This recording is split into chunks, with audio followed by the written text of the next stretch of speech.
This story starts with the memory of that day. Countless eerie black monuments fell from the sky. They dropped through the clouds one after another, their shadows covering the city below. Strange glowing spheres and lightning-like energy swirled around them as they descended. Right after that, barriers were deployed. A massive purple beam shot upward from the middle of the city, twisting the sky like a vortex. People standing on the streets stopped and stared, watching the glowing tower rise in front of them. Monsters called disaster beasts broke through the barriers and invaded the human world. Among them appeared a giant dark figure, the demon of destruction, Ringa, standing tall with purple energy swirling behind him. Soon, countless terrifying beasts flooded the streets. Armored monsters, winged creatures, and huge clawed beasts rushed forward while people screamed and ran. Disaster struck instantly. A monstrous armored creature swung its arm, sending a man falling backward as he shouted for everyone to run. Nearby, his child cried and reached out, calling for his dad as his mother ran, while chaos erupted around them. Across the streets, different beasts attacked from all directions. A winged creature swooped down, a burrowing beast erupted from the ground, and blue-flamed monsters charged toward the fleeing civilians. Bodies fell on the road as the destruction spread, and the entire area was swallowed by panic. The armored monster rushed forward with blue flames bursting around its body. Its jaws opened wide as it roared, blue light flashing in its eyes. It shot a swirling vortex of blue flames toward a woman who ran away, holding a child tightly against her chest. The flames spread across the road as the monsters closed in. That woman was caught by the blue flames and threw her child ahead. The small boy reached out weakly while lying on the ground. The woman's voice trembled as she repeated the same word, telling her child, Itsuki, to run. The child looked at her with tear-filled eyes and called out for his mom. Just then, suddenly, someone shouted Itsuki's name again. A drop of sweat slid down a boy's face as the voice echoed. In the next moment, the scene returned to the present. A girl with pink hair turned around toward him. She asked what was wrong, saying he was spacing out. He stood among the lined-up students and answered quietly that it was nothing. Hearing that, she narrowed her eyes and leaned in slightly, asking him again if that was really true. Then, while he was crying, the boy, who was the same Itsuki from that day, stood still with tears running down from one eye. Before he could answer, another student suddenly wrapped an arm around his shoulder and spoke cheerfully. He said Itsuki must be sleepy since he was usually asleep at this time. But today there was suddenly a school-wide assembly. While they were talking, Itsuki pointed toward the stage and told his friends that the teacher there was dressed strangely. On stage, the teacher wearing some kind of armored helmet explained what happened after the disaster beasts appeared. Some humans gained the power to fight back, and they became known as Awakened. The armored man described how, 10 years ago, the largest disaster beast attack happened at the northern shore of the Blue River. Awakened from all over the world crossed the river to repel them in what became known as the River Crossing War. Though attacks had decreased since then, the number of descending monuments had started to rise again. A large-scale attack similar to that war was likely coming soon. Itsuki's classmate leaned in again and pointed at a man on the stage. He explained that the person was Izumi Nento, the commander-in-chief of the northern continent. He asked how Itsuki could be from the north and still not know him. Itsuki looked at Izumi Nento quietly. He said the name sounded familiar and admitted he once imagined a hunched old man with a long beard. But the person on stage looked stranger than he expected. Itsuki's classmate grinned and told him he understood. But despite the odd appearance, Izumi Nento was the first awakened. It was thanks to him that humanity knew about the monuments and the disaster beasts. Itsuki's friend spoke excitedly, saying that this man was the strongest awakened. He added that even Teiwajin, known as the Light of Humanity, was his student. The scene shifted back to the armored man as he explained that recent research showed even ordinary people who had not awakened yet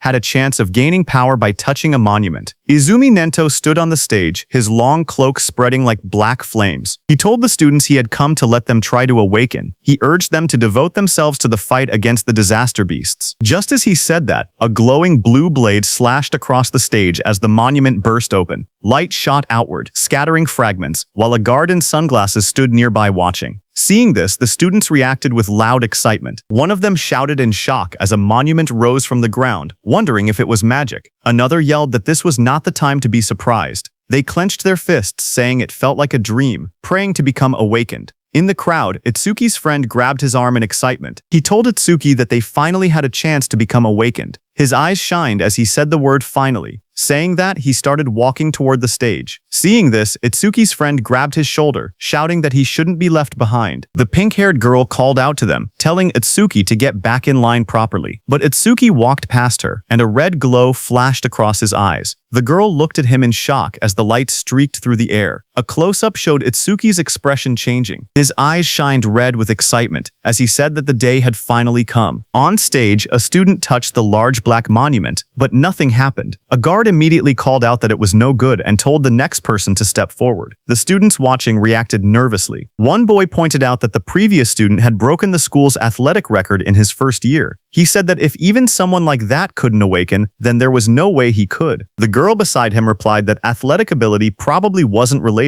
and that it was too early to give up. More students reached out to touch the monument one after another. The guard repeated the same word, next, as the line kept moving forward. The students crowded together anxiously. One boy with white hair nervously pointed out that not a single person had awakened yet. Others muttered in worry. A girl with short brown hair said she thought it would be easy. The boy beside her trembled, wondering if their entire school would be wiped out. The guard called out the next name loudly, Oishi Hikaru. Nearby, a group of students whispered their concerns. One girl said she didn't want him to awaken. Another explained that he was already a habitual bully, and if he gained powers, they would be in trouble. A boy suddenly pointed toward the monument and shouted that something was happening. Lightning erupted violently from the monument, blasting outward. Oishi Hikaru's body was lifted off the ground as crackling blue electricity surrounded him. The sudden burst drew everyone's attention. A glowing blue screen appeared beside him, showing his information as he grinned excitedly. He thought to himself that both Izumi Nento and the woman beside him would surely recognize him now. The screen displayed this: Oishi Hikaru, human, level 0, Job Elementalist,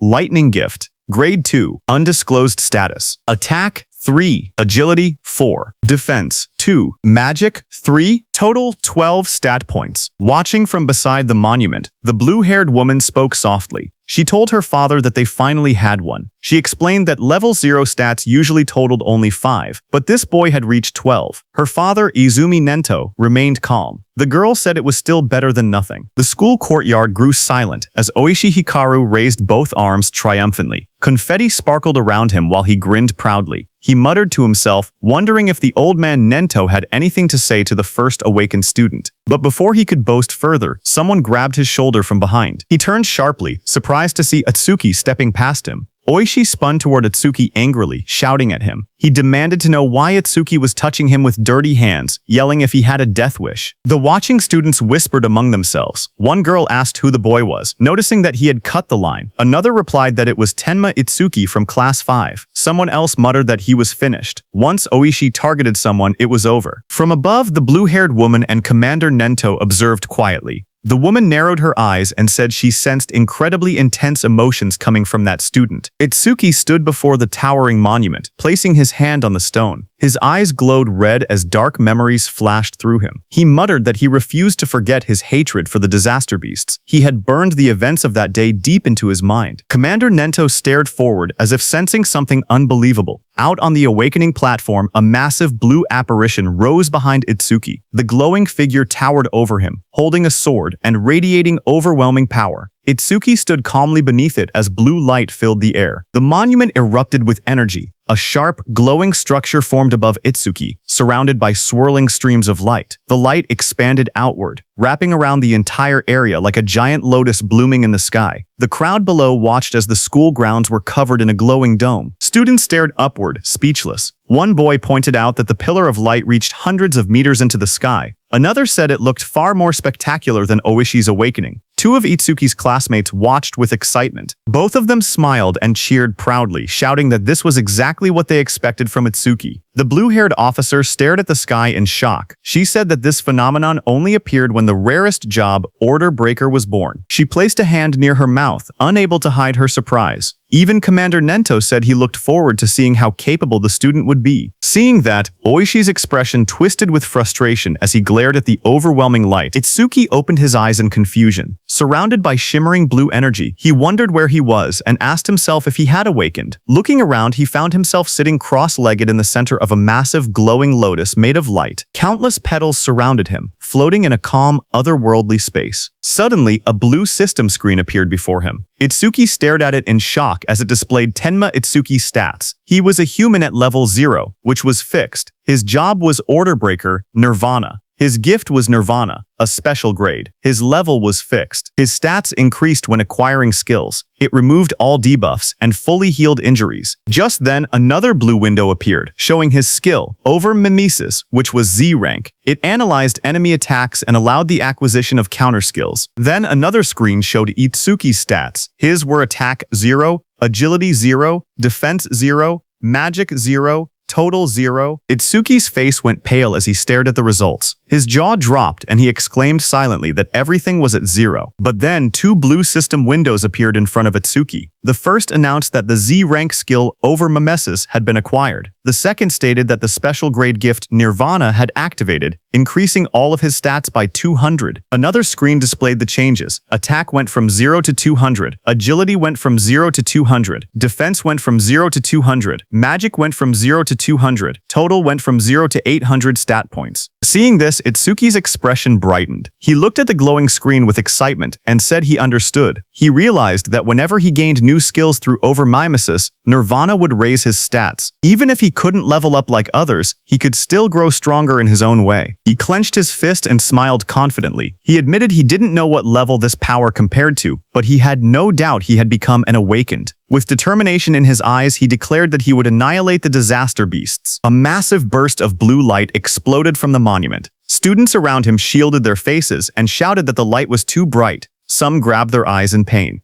Through the blinding radiance, Itsuki's silhouette stood tall within the monument's glow. Lightning and energy swirled around him in a powerful display. Oishi stared at the scene, trembling with disbelief. His face twisted as he shouted that such a thing was impossible. The blue-haired officer gasped as she looked at the glowing monitor. She covered her mouth in shock and said that these stats were unbelievable for a rookie awakened. Even Commander Nento admitted that it was hard to believe, but stated that Itsuki was undoubtedly among the strongest of all new awakened in history. Outside, Itsuki stepped out of the light, petals of blue energy swirling around him, watching his silhouette shine with power. Just one word left Commander Nento's mouth: the strongest. A system window displayed his public information: Tenma Itsuki Human. Level 0, fixed. Job, Order Breaker. Gift, special grade. Undisclosed. Skill, undisclosed. Status, Attack 200. Agility 200. Defense 200. Magic 200. Total, 800. In the crowd, students and teachers erupted in cheers. They shouted that Tenma's stats had shot up all at once. Someone cried out in disbelief, saying they never imagined their school would have someone this amazing. An older teacher yelled that this feat would go down in school history. But among the cheering crowd, Oishi trembled with rage. Lightning crackled around him as his eyes glowed red. He clenched his teeth and glared at Itsuki, furious that the cheers he believed should have been his, were now stolen away. Oishi's rage exploded as lightning surged across his body. He shouted that a loser like Itsuki should stay a loser. Students around him backed away as sparks crackled through the air, their faces tense with shock. Electricity flooded the entire hall, and Oishi stepped forward with a crazed expression. He declared that he would eliminate Itsuki using his newly acquired skill. Above the crowd, Itsuki stood calmly, staring down from the top of the monument as lightning scattered below him. Itsuki clenched his fist as a blue system window appeared. The screen displayed: C-rank skill, Silver Serpent detected. Over Mimesis activated. Itsuki's eyes sharpened as multiple blue panels began processing. The analysis started at 27%, then climbed quickly, 57%, 69%, and rising, while lightning flickered around him. Itsuki made his move and jumped with lightning speed. The floor cracked under the impact as the lightning slammed down. Students gasped when they looked up and realized something was wrong. One girl asked where Itsuki had gone. Another student said they saw a flash of electricity, and then Itsuki suddenly vanished. Oishi looked around in confusion, wondering where Itsuki was. A glowing blue window reached 88% as Itsuki appeared behind Oishi like a shadow wrapped in lightning. His eyes shone with a blinding horizontal beam. Oishi froze in terror. Sweat poured down his face as he realized Itsuki was behind him. He panicked, unable to move. Itsuki placed a hand on Oishi's shoulder. His voice was cold as he told Oishi to consider himself lucky for being born human. He added that if Oishi were a disaster beast, he would have killed him about 100 times already. Oishi trembled uncontrollably, fear tightening his entire body. Moments later, Itsuki casually stepped forward while Oishi collapsed onto the ground. Another student shouted in shock, asking when Itsuki had moved behind him. Someone else laughed nervously, saying Oishi must have been so scared his legs gave out. Another warned them to be quiet before Oishi heard them. A new panel floated above Itsuki, showing 94%, then rising quickly. Blue energy swirled around him as the progress reached 99%. Itsuki glanced at the glowing screen and commented that maybe the analysis was fast because it was only a C-rank skill. The display turned pitch black and flashed. Analysis progress 100%. Lightning exploded around him as a new message appeared, saying C-rank skill Thunderbreaker acquired. Itsuki stood in the center of the crackling blue electricity, his body glowing as the newly gained power wrapped around him like living lightning. The students watched nervously as the light began to glow again. One of the boys stared in shock, saying it was happening once more. Another student, wearing sunglasses, adjusted them with a grin, saying it was a good thing he had brought them. Inside the glowing space, Itsuki appeared sitting calmly with a thoughtful expression. He realized that every time an analysis finished, he was forcibly brought into this strange place. In front of him, the system windows appeared, stating that the analysis of Silver Serpent was complete, and the skill Thunderbreaker had been acquired. Another window opened, showing the description of Thunderbreaker, Level 1. The skill allowed him to absorb C-rank and lower lightning attacks into his body. When releasing the absorbed lightning energy, his agility would increase by 50%. It also had a passive effect. Each time he absorbed a C-rank lightning attack, his agility would permanently increase by 5%. Another message added that all his stats had increased by 10, all debuffs were removed, and his injuries were fully healed. Outside, the students shielded their eyes as a massive burst of blue light exploded from Atsuki's body. The lightning wrapped around him in swirling arcs as he stood in the center of the arena steps. The electric pressure pushed outward, and the crowd instinctively stepped back or covered their faces. Someone shouted that Atsuki was now cloaked in lightning from head to toe. Another student panicked, saying Atsuki's lightning was even brighter than Oishi's. Oishi, who had attacked him earlier, stared with trembling eyes, unable to believe how Itsuki had learned a skill like that. Itsuki's body glowed intensely as the system displayed his rising stats. It showed each attribute increasing: attack, agility, defense, and magic, all rising from 200 to 210, bringing his total from 800 to 840. Just then, the students looked up at the sky in confusion. One of them said it had been sunny just a moment ago. Another asked if it was rain. A third student lifted his hand, trying to feel the drops, when someone suddenly shouted that something was falling. A dark, coffin-shaped object wrapped in lightning descended from the stormy clouds. The rain poured harder as it crashed down toward the school grounds. The woman with blue hair and glasses saw it and shouted in shock, calling it a monument. She questioned why it had appeared here, of all places. Commander Nento quickly announced that the school-wide assembly was cancelled and ordered everyone to evacuate outside the school grounds, just like in their drills. He realized that there was no doubt the target was him. The woman turned to Commander Nento and told him that they should escape too, since combat wasn't their specialty. But Commander Nento beside her shook his head. He warned that if they ran, everyone else would panic. He pointed ahead, telling her to look, because the boy standing there was calmer than both of them. Ahead of them, lightning exploded around the descending object. Students ran in all directions, fleeing in fear. Only one boy, Itsuki, remained still in the middle of the field, bathed in a faint blue glow. From behind, the blue-haired woman shouted at him, demanding to know why he wasn't running. A massive dark pillar crashed down from the sky, shaking the ground as debris exploded outward. Rain poured heavily around it. Nearby, a group of students panicked. One boy shouted that disaster beasts were coming and urged Itsuki to escape. But Itsuki, with glowing red eyes, stood still. His voice was cold as he declared that he would exterminate every single one of them. His friends stared at him in shock. One of them yelled that he would die if he didn't run. Another insisted that since he had only just awakened, he couldn't possibly fight disaster beasts. They told him to leave everything to the other awakened. But Itsuki shook his head. He calmly told them to trust him. The pink-haired girl hesitated, worry written all over her face. Finally, she shouted that if he died, he shouldn't blame them. She grabbed the other guy's clothes and dragged him with her. The glasses-wearing boy asked her if it was really okay to let him go, reminding her that the enemy was a disaster beast, a walking weapon of mass murder. As the two ran off, Itsuki looked ahead with a crazed smile. His eye glowed bright red through the rain. He muttered that his first enemy after becoming an awakened was the one who killed his parents, and that it was lucky. Lightning curled around him as he stepped forward. A glowing panel appeared beside him, displaying the status of the creature before him. It was Skeleton Soldier #1369, Level 8. Gift Grade 2, Defense increases by 100%. If the enemy's attack exceeds its own defense, the gift becomes invalid. Skill, Bonefire, B rank. Its stats were Attack 15, Agility 10. Defense 120 plus 120. Magic 30. Total 295. The skeleton soldier stood covered in blue flames as Otsuki faced it head-on. A surge of lightning wrapped around Otsuki's arms as he tightened his stance. His red eyes glowed sharply as he wondered if he should test the skill he had just acquired. In the next moment, he charged forward, electricity exploding around his body. Blue lightning trailed behind him as he rushed toward the flaming skeleton beast on the field. The two forces collided, sparks scattering through the rain. The skeletal beast swung its arms to punch, but Otsuki dodged. Then Otsuki swung his electrified fist with full force, shouting that he would not let anyone else die. His punch struck the creature's chest, and a violent burst of energy erupted. The impact sent the disaster beast flying across the field, smashing through the school building. The ground trembled as debris scattered in all directions. Students watching from afar stared in shock. One student said Otsuki's strength was too overwhelming, that maybe they didn't need to run anymore. A female student was stunned, seeing how the impact had blasted the monster away in a single hit. The blue-haired inspector stared at the ruined wall, stunned that a rookie who had just become awakened could send a level 8 disaster beast flying with only one blow. Heavy rain poured down as Commander Nento watched from a distance, thinking to himself that Otsuki's speed and power were on a completely different level from other level zeros. But even then, he believed that defeating a skeleton soldier was impossible. He explained that skeleton soldiers had two troublesome abilities. The first was a gift that increased their defense. The second was a terrifying skill called Bonefire,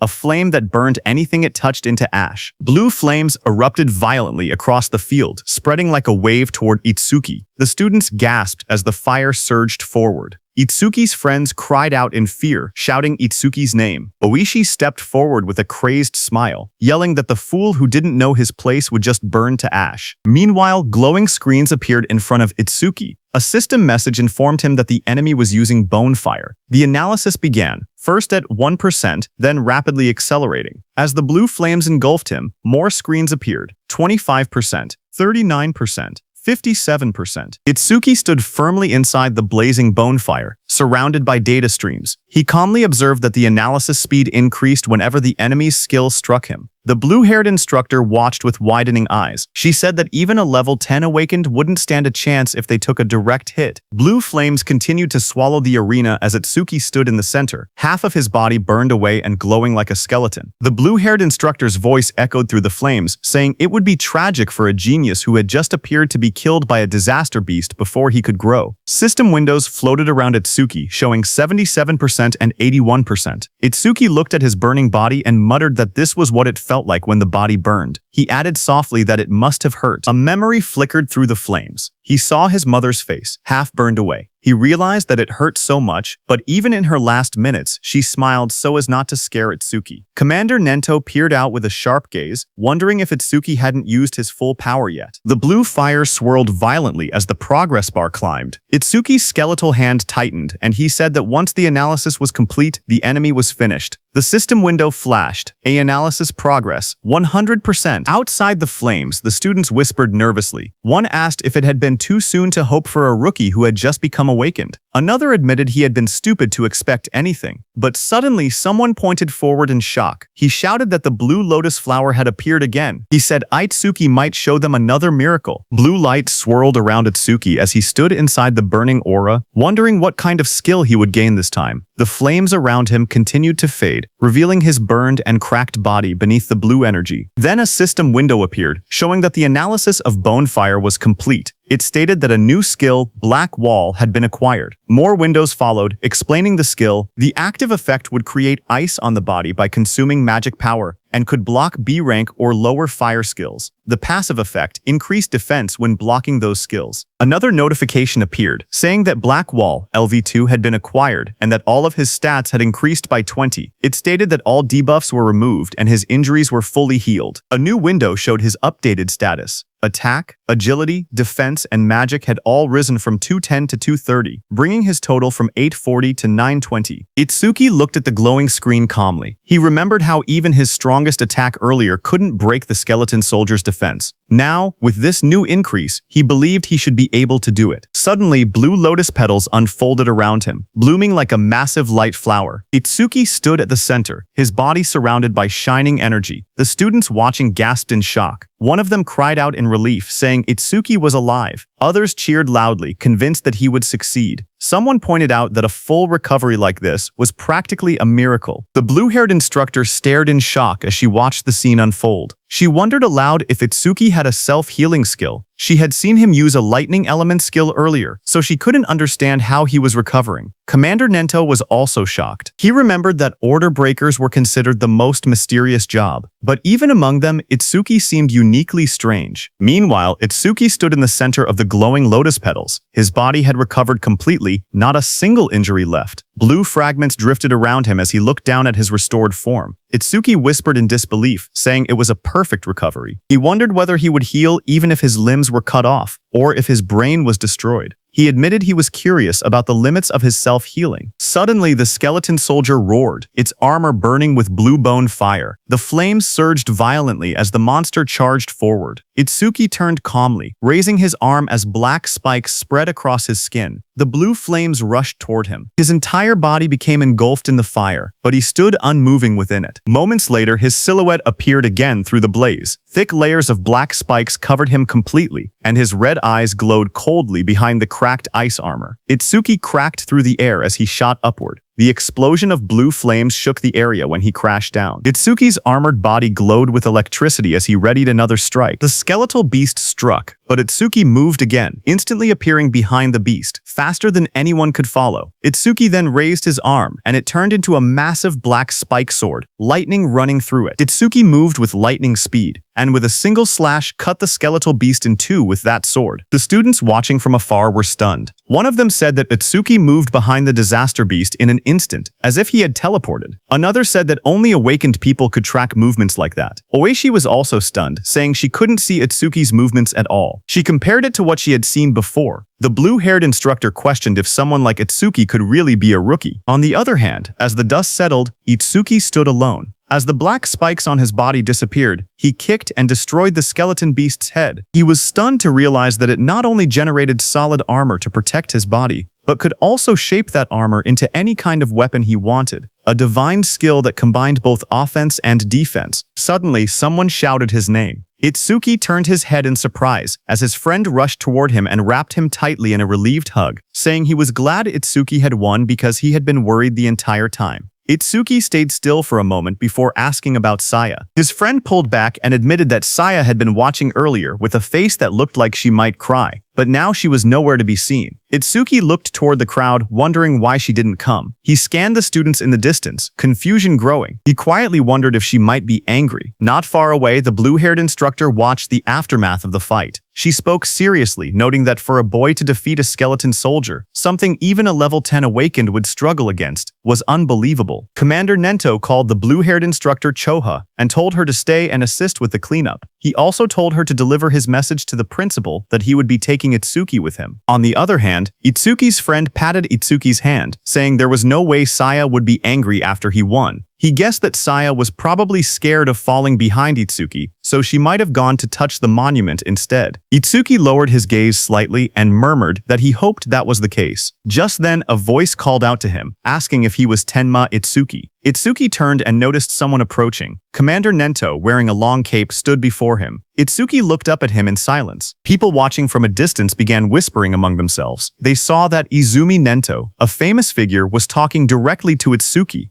Some wondered if he intended to take Itsuki as a student. Others doubted it, saying the only person Commander Nento had ever accepted as a student was Teiwajin, humanity's strongest. They insisted that no matter how strong Itsuki seemed, something like that wouldn't happen. Itsuki's friend stepped away nervously and said he would go look for Saya. Commander Nento then looked down at Itsuki and spoke calmly. He told Itsuki that he was quite special. Itsuki looked at Commander Nento and repeated the word softly, asking what he meant by calling him special. Commander Nento observed Itsuki closely and saw dark energy gathering around Itsuki. He told Itsuki that his heart seemed filled with anger and hatred. Itsuki stood in the darkness, a glowing light shining across his eyes. Commander Nento then stepped forward and said that he wanted to know the reason behind that hatred. Itsuki finally spoke, explaining that 10 years ago, his parents were killed by disaster beasts while trying to protect him. A scene from his childhood flashed before his eyes, his younger self crying helplessly as danger closed in. He remembered how he had nearly been killed as well, but an awakened appeared at the last moment and saved him.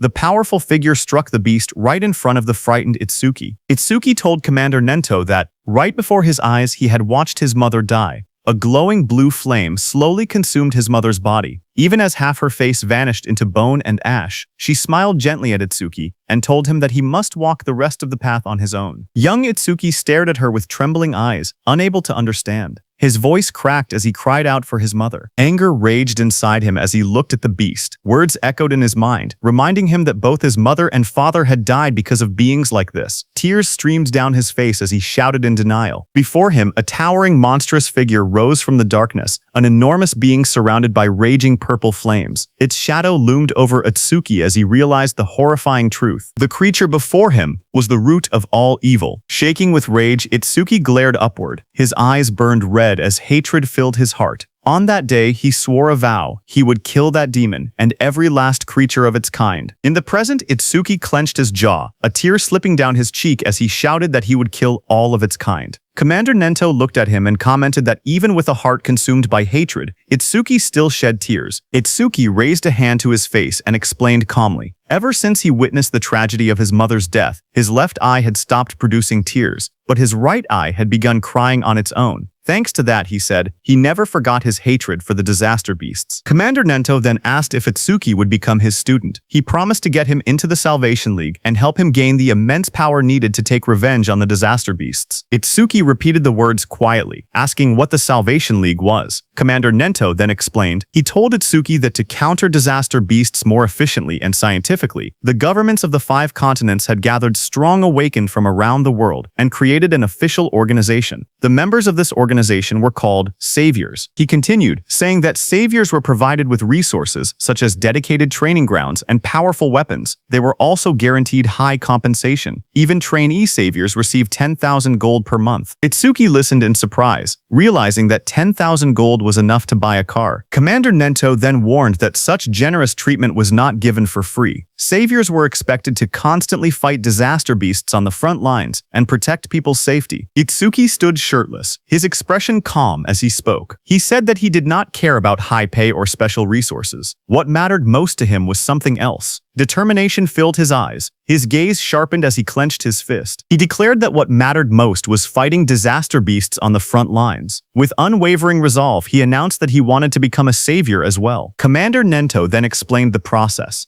He said that the Salvation League held an exam every February, known as the National Salvation League Tournament, with more than 10,000 participants. Each contestant earned points based on performance, but only those who ranked within the top 100 were allowed to become saviors. Hearing this, Itsuki asked what the highest record in history was. Commander Nento told Itsuki that it would not be very useful as a reference. He explained calmly that the record was 115,000 points, set by Taewajin 11 years ago. He added that passing required only 30% of that score, while securing first place required at least 50%. Itsuki silently recalled the name Taewajin, the strongest awakened, known as the Light of Humanity, the one Rikuru had mentioned. Commander Nento told Itsuki that Jin was special, and that comparing himself to Jin would only bring despair. But even so, Itsuki should still have confidence, because he believed Itsuki could one day stand shoulder to shoulder with Jin. Itsuki stood shirtless on the training ground, his expression steady. With unwavering determination, he declared that he would surpass Taewajin. Hearing those words, Commander Nento's eyes widened inside the helmet, reacting with surprise. He remembered something from the past, a time when he had stood with Taewajin and told him that he had become incredibly popular. The younger generation was trying to follow in his footsteps, but Taewajin warned that following alone would never win the war against the disaster beasts. Someday, someone would surpass him, just as a new sunrise replaces the setting sun. Taewajin said that he looked forward to that day. Seeing Itsuki's resolve, Commander Nento thought that the sunrise Taewajin had been waiting for had finally appeared. A few hours later, Commander Nento took Itsuki to another place. There, when Itsuki saw the massive, dome-shaped structure rising in the distance, glowing under the sky, he asked quietly what it was. Commander Nento explained that these monuments acted as passages connecting the human world to the world of disaster beasts. He said that if the beasts were killed but the monuments were left untouched, new beasts would simply appear again. He pointed at the massive dome-shaped building and explained that this facility was created to isolate monuments that couldn't be destroyed. Awakened individuals periodically entered it to sweep out the disaster beasts that emerged. This kept the danger under control and also served as training. Itsuki looked at the building and asked if it was a training facility. Commander Nento, standing beside him, confirmed it, saying they called these places stages. He explained that the number and strength of the beasts inside couldn't be controlled, making it extremely dangerous. Commander Nento told Itsuki that the beasts in this specific stage were especially strong. Among all rookie-level stages, this one had the highest mortality rate. Because of that, people called it the Rookie's Graveyard. He told Itsuki that when Jin was still a rookie, he had cleared this deadly stage in 3 minutes and 14 seconds. Commander Nento turned to Itsuki and said that if Itsuki truly intended to surpass Jin, then 3 minutes would be his limit. As Itsuki walked toward the giant facility, Commander Nento told him that if he could clear the stage within 3 minutes, he would accept him as his student. Hearing that, Itsuki's eyes sharpened with determination. He wanted to surpass Jin and become Commander Nento's student. People in the lobby turned their heads when they saw a familiar figure. Someone pointed and said that Mr. Izumi had arrived. Another person noticed Itsuki walking beside him and asked if that was the rumored rookie. The crowd stared in surprise, whispering that there was no way a rookie could walk next to Mr. Izumi unless he was an awakened on Teiwajin's level. Itsuki looked around quietly and wondered to himself if this person was really that famous. Thinking that, he walked toward the stage entrance and saw the display showing the Disaster Beast level inside. Level 10. He noted that it was only 2 levels higher than the skeleton soldier he had faced earlier and wondered how strong that really was.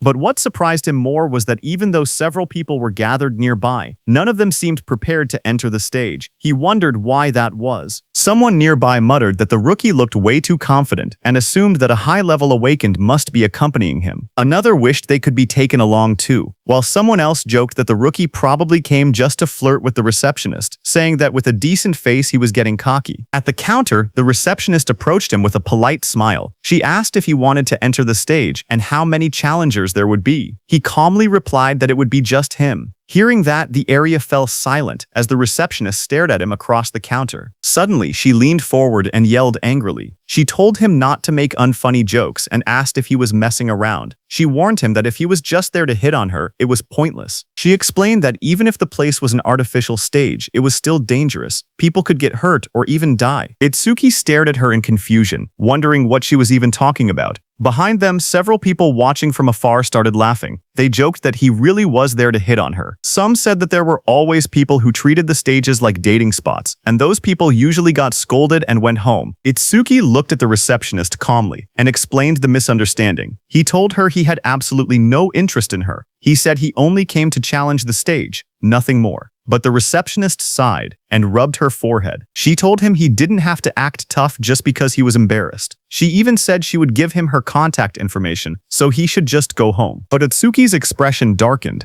A shadow fell over his face. He told her not to make him repeat himself. He didn't care about her contact information at all. He only wanted her to let him enter the stage. Hearing that, the receptionist reluctantly agreed and told him not to blame her if he died. She held out a metal bracelet with a nervous expression, clearly shaken. Seeing that, Itsuki muttered that she should have just given permission from the beginning instead of making him repeat himself. The people watching from behind whispered among themselves. One man called Itsuki an idiot, saying he could have gotten her contact information but chose to act tough instead. Another pointed out that a level 0 rookie challenging a level 10 stage was basically suicide. They guessed he would run out in less than a minute. Someone else noticed how confident he looked and wondered if he might succeed since he also had a special grade gift. But another person reminded everyone that for awakened people, gifts were just bonuses. The most important thing was level. No matter how special the gift was, it meant nothing if the level was low. On the other hand, standing in front of the gate, Itsuki checked his bracelet. He said that his personal information was registered on it, so scanning it would let him enter. A glowing screen appeared above his hand, confirming, "Entry by awakened Tenma Itsuki has been approved." Itsuki stretched his hands forward and took a breath. He reminded himself that the promise was within 3 minutes. Then he said it was time to begin. A bright digital timer appeared, showing 0001 in green numbers. And just as the gate opened, Itsuki moved with explosive speed. Red energy surrounded his body as he dashed forward, his eyes glowing sharply. He looked around and noticed the vast area. He thought that the interior space was much bigger than he expected. As he ran across the grassy field toward a tall black tower, he told himself that it was his first time entering a stage, even if it was an artificial one. Suddenly, Itsuki noticed a creature rush in and said that it was coming. That creature jumped toward him. It was a wooden monster from the Kodama tribe. A blue window appeared beside it showing its information. Kodama #137 from Kodama tribe, level 4. Gift, none. Attack, 49. Agility, 48. Defense, 53. Magic, 24. Total, 174. Seeing it coming, black spikes formed on Itsuki's hand. In the next moment, he slashed downward with overwhelming force. A sharp strike of energy cut through the target as he launched his attack. Itsuki stood calmly with the massive black spike axe hand. He smiled and remarked that an axe was always the best tool for trees. He then asked the remaining monsters how it felt to see their comrade cut in half. Dozens of Kodama creatures rushed at him. He stood tall and called them rotten trees. Outside, Choha spoke to her father, Commander Nento. She asked why. Out of so many rookie stages, he had made the newcomer enter this one specifically. Commander Nento answered that Itsuki claimed he would surpass Jin, so he simply brought him to the same stage Jin first challenged. Hearing that, Choha frowned and said that surpassing Jin was impossible unless someone stepped outside the bounds of humanity. Hearing that, Commander Nento asked Choha if she believed Jin had already transcended humanity. Choha recalled the time she met Jin for the first time. She had once thought Jin was kind and approachable. Then she saw Jin instantly kill a level 97 disaster beast. She recalled that Jin's eyes during that fight were different. She remembered those eyes clearly, cold, solitary, and transcendent. She felt that they didn't seem human at all. She described Jin's gaze, saying his eyes were like the eyes of a god. Hearing that, Commander Nento told Choha that Itsuki also had potential comparable to Jin, but at the moment he was nothing more than an unpolished gemstone. He added that if Jin could be compared to a godlike existence who saved people, then Itsuki was the opposite, a demon consumed by hatred. Meanwhile, on the battlefield, Itsuki stood among the fallen wooden beasts. He stated that overmimesis wouldn't even activate against disaster beasts of this level. Just then, a dark silhouette appeared behind him, its eyes glowing red. His own eye glowed the same way as the shadow towered over him. In the next moment, his body moved at extreme speed, cutting through the enemies with a sharp motion. Itsuki stood before the fallen creature and looked down calmly. He asked if that was the end. He examined the broken body and wondered if level 10 disaster beasts were only this strong. But then he thought that if that were true, this place wouldn't be called the Rookie's Graveyard. There had to be something else. Just then, a blue system window appeared before him. It displayed B-rank skill self-regeneration detected.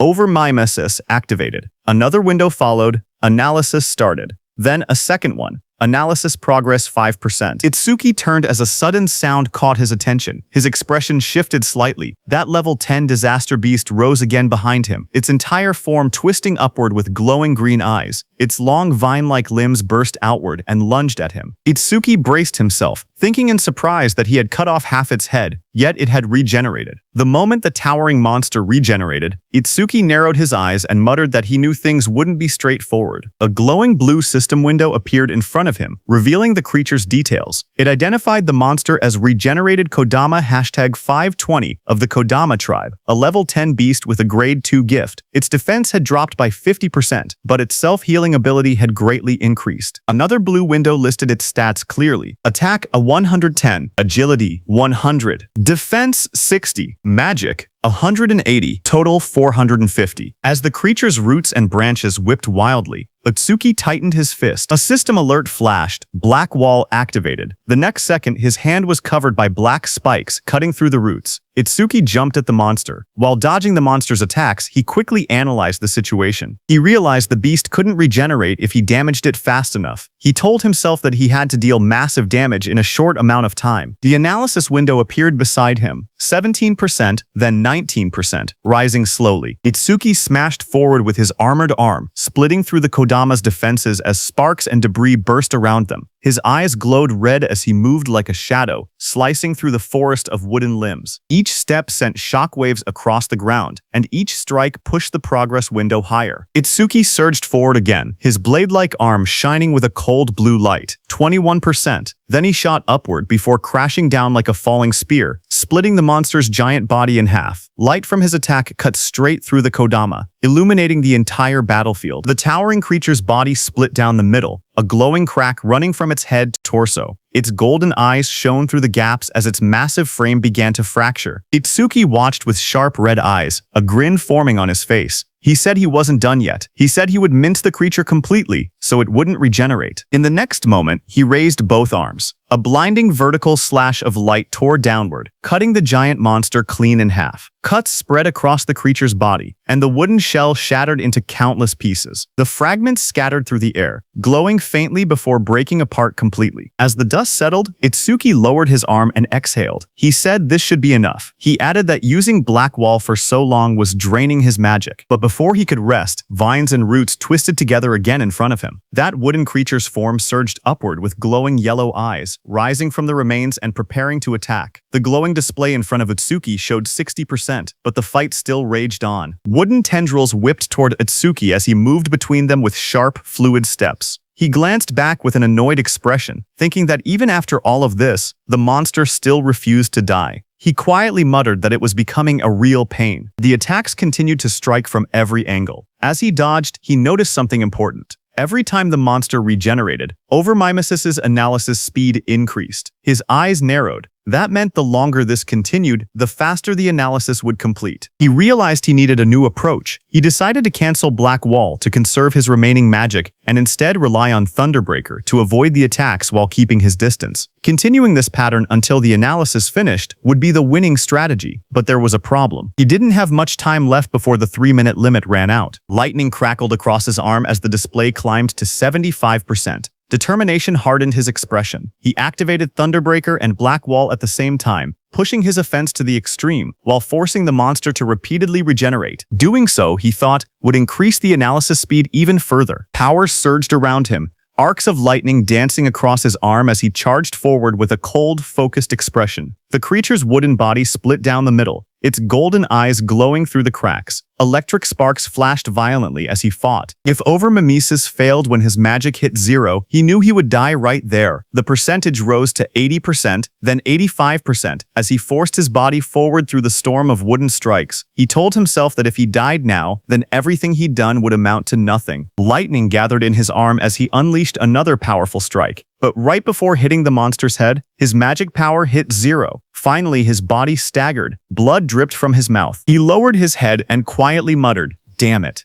Itsuki stood pierced by sharp wooden spikes, his body battered and barely holding on. He lowered his head as white steam drifted off his wounds. He quietly admitted that his magic seemed to have finally run out. Then a glowing window appeared beside him, showing 99%. Seeing that, Itsuki's expression sharpened. Blood streamed down his chin as his eyes glowed coldly. He declared that, just as he thought, Overmimesis did not need magic to activate. With a strained smile, he announced that this match was his win. The window in front of him then showed analysis progress 100%. A bright lotus-shaped energy began expanding around him, glowing blue and cracking the wooden spikes. A system window appeared, saying self-regeneration analysis complete. Lotus burst acquired. The lotus continued to bloom outward, pushing everything away as more spikes shattered. Another window displayed the details. Lotus Burst, LV2, active effect, consumes magic to deal explosive damage to enemies within a 5 min diameter. Power scales with magic consumption, passive effect. Each time Lotus Burst defeats a living creature of level 1 or higher, all skill ranges increase by +1%. The Lotus opened fully. A pink glow surrounded Itsuki as his wounds rapidly healed. Another window appeared. Lotus Burst, LV2 acquired. All stats +20. Remove all debuffs and fully heal injuries. The monster watching him narrowed its glowing yellow eyes. A final window appeared. Lotus Burst activated. Itsuki brought his hands together and clapped. A burst of force erupted instantly, followed by a roaring explosion of flames that engulfed everything in front of him. A blazing wave swept outward, and the monster's shadow shot through the smoke and sparks. When the flames settled, He stood there with blood running down his cheek, his hand still extended from the technique he had just used. With a calm breath, he looked ahead and said that Lotus Burst wasn't bad. Smoke rose around the scorched crater at Itsuki's feet as he examined the destruction. He noted that using only a third of his magic produced this much power, and sweeping away weak disaster beasts would now be far easier. But he admitted he never expected Overmimesis to restore magic that had already reached zero. As he stepped forward, something on the ground caught his attention. He stopped, staring at a glowing green crystal beside him, and quietly asked what it was. Meanwhile, outside, the receptionist stared anxiously at the bright red screen. She said that almost 3 minutes had passed since the rookie Itsuki went inside, yet there was still no sign of him coming out. She pointed at the display where the status window showed, Challenge in progress. Stage level 10. Challenger Tenma Itsuki. Time used, 2 minutes 09 seconds. Seeing this, she nervously added that they should call the rescue team quickly. Choha adjusted her glasses and spoke calmly. She said she didn't think Itsuki would lose to level 10 disaster beasts, but clearing the stage within 3 minutes seemed impossible. Her sentence trailed off as silence fell between them. But suddenly, a new message appeared on the large screen, saying new record achieved. Seeing that, everyone in the hall froze. Shocked whispers spread through the crowd. One woman stepped forward, staring at the green screen in disbelief, whispering, "No way." Choa widened her eyes. She asked aloud how Itsuki managed to clear it, unable to believe what she was seeing. And the most shocking thing was that even 3 minutes hadn't passed. A final notification flashed brightly on the monitor. Challenge success. Stage level 10. Challenger Tenma Itsuku. Time used 2 minutes 14 seconds. Stage clear record updated. The room fell silent as everyone stared at the unbelievable result. The leaderboard screen displayed the results. It showed first place belonging to Tenma Itsuki with a clear time of 2 minutes 14 seconds. Second place belonged to Taewajin, who cleared it in 3 minutes 14 seconds. Third place was Hiten Sho with a time of 7 minutes 17 seconds. Just then, Itsuki came out of the gate, his clothes torn and stained with green liquid.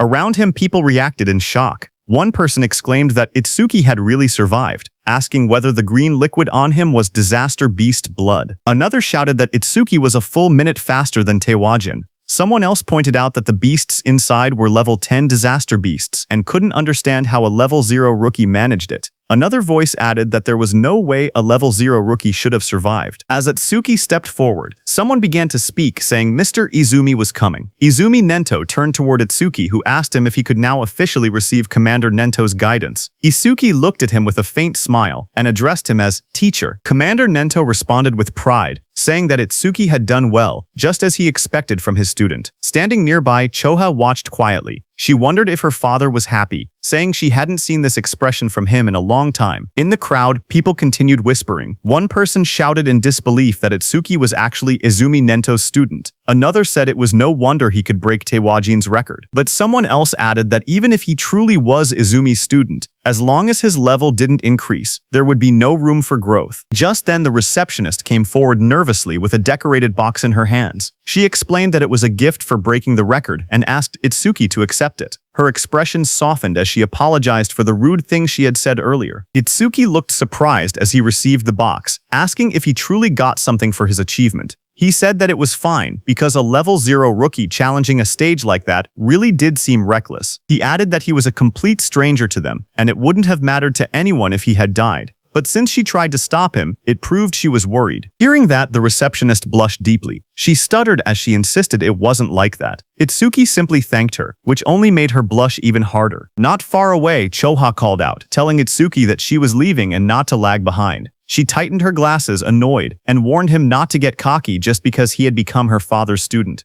Itsuki straightened up and replied quickly, agreeing. Then Commander Nento, beside Choha, studied Itsuki and commented that a stage of this level now seemed too easy for him. He suggested raising the difficulty. He continued, saying that Itsuki should be able to challenge advanced stages now. Itsuki looked at him, surprised, and repeated the words, advanced stages? As the three of them walked together across the rooftop at sunset, Commander Nento continued explaining. He said that a disaster beast's strength was not determined by level alone. The most important factor, he stated, was something else entirely. He explained that the true deciding factor was species. Choa explained that species without intelligence, which moved only by instinct, were usually easy to deal with. but some species possessed intelligence equal to or greater than humans. She explained that such species were far more troublesome than ordinary disaster beasts. Choa continued. She said that awakened beings and disaster beasts were essentially the same type of creature, but with one difference. Only humans were said to possess jobs. Because of that, stats differed depending on species. She went on to explain that advanced stages contain these powerful species, or intelligent disaster beasts. Their difficulty was several times higher than normal stages. Most of the northern continent's advanced stages were located in North District 4, and she told Itsuki that this would be his next destination. She asked whether Itsuki had any other questions. Hearing her explanation, Itsuki suddenly remembered the two beasts he had defeated earlier. He thought about them in silence. They hadn't shown any signs of intelligence, and they hadn't screamed even when attacked. He wondered if that meant they didn't even have pain receptors. Itsuki's eyes glowed with sharp intensity as he looked up. He asked Choa whether intelligent disaster beasts had pain receptors or not. Hearing that, Choa suddenly felt a chilling pressure behind her. As she turned, her expression stiffened. She wondered what this terrifying aura was and what Itsuki was thinking. Behind them, a group of people gathered and whispered among themselves. One of them asked if anyone had heard that Mr. Izumi planned to make Itsuki challenge an advanced stage. Another replied that Itsuki, who broke Tewajin's record, should be fine. But one man explained that advanced stages were completely different from normal ones. More importantly, almost all the stages in North District 4 were under a single man's control. He said that every awakened person who had entered an advanced stage there had gone missing, and rumors claimed that the man had killed them. Someone immediately asked if he meant Kinoshita Reiji. Another man began to speak disrespectfully, asking who Kinoshita Reiji even was, and suggesting he acted like a king. His friend quickly covered his mouth, hushing him in panic. He warned him that he would be killed too if that man heard him. After all, he said, that man was the son of the North District 4 governor, Kinoshita Reiji. The scene shifted to a luxurious room. A young man lounged confidently while servants stood around him. He was the infamous Kinoshita Reiji. A subordinate asked him when he would be departing. Reiji smirked as he answered. He said that all the stages in North District 4 were under his control, so he would go whenever he wanted. To him, waiting in line was something only commoners did. He lifted his glass with a satisfied smile. After leaving from there, Itsuki opened the small ornate box, revealing a shining stone resting on a red cushion. As the three of them sat together beneath the shade of the trees,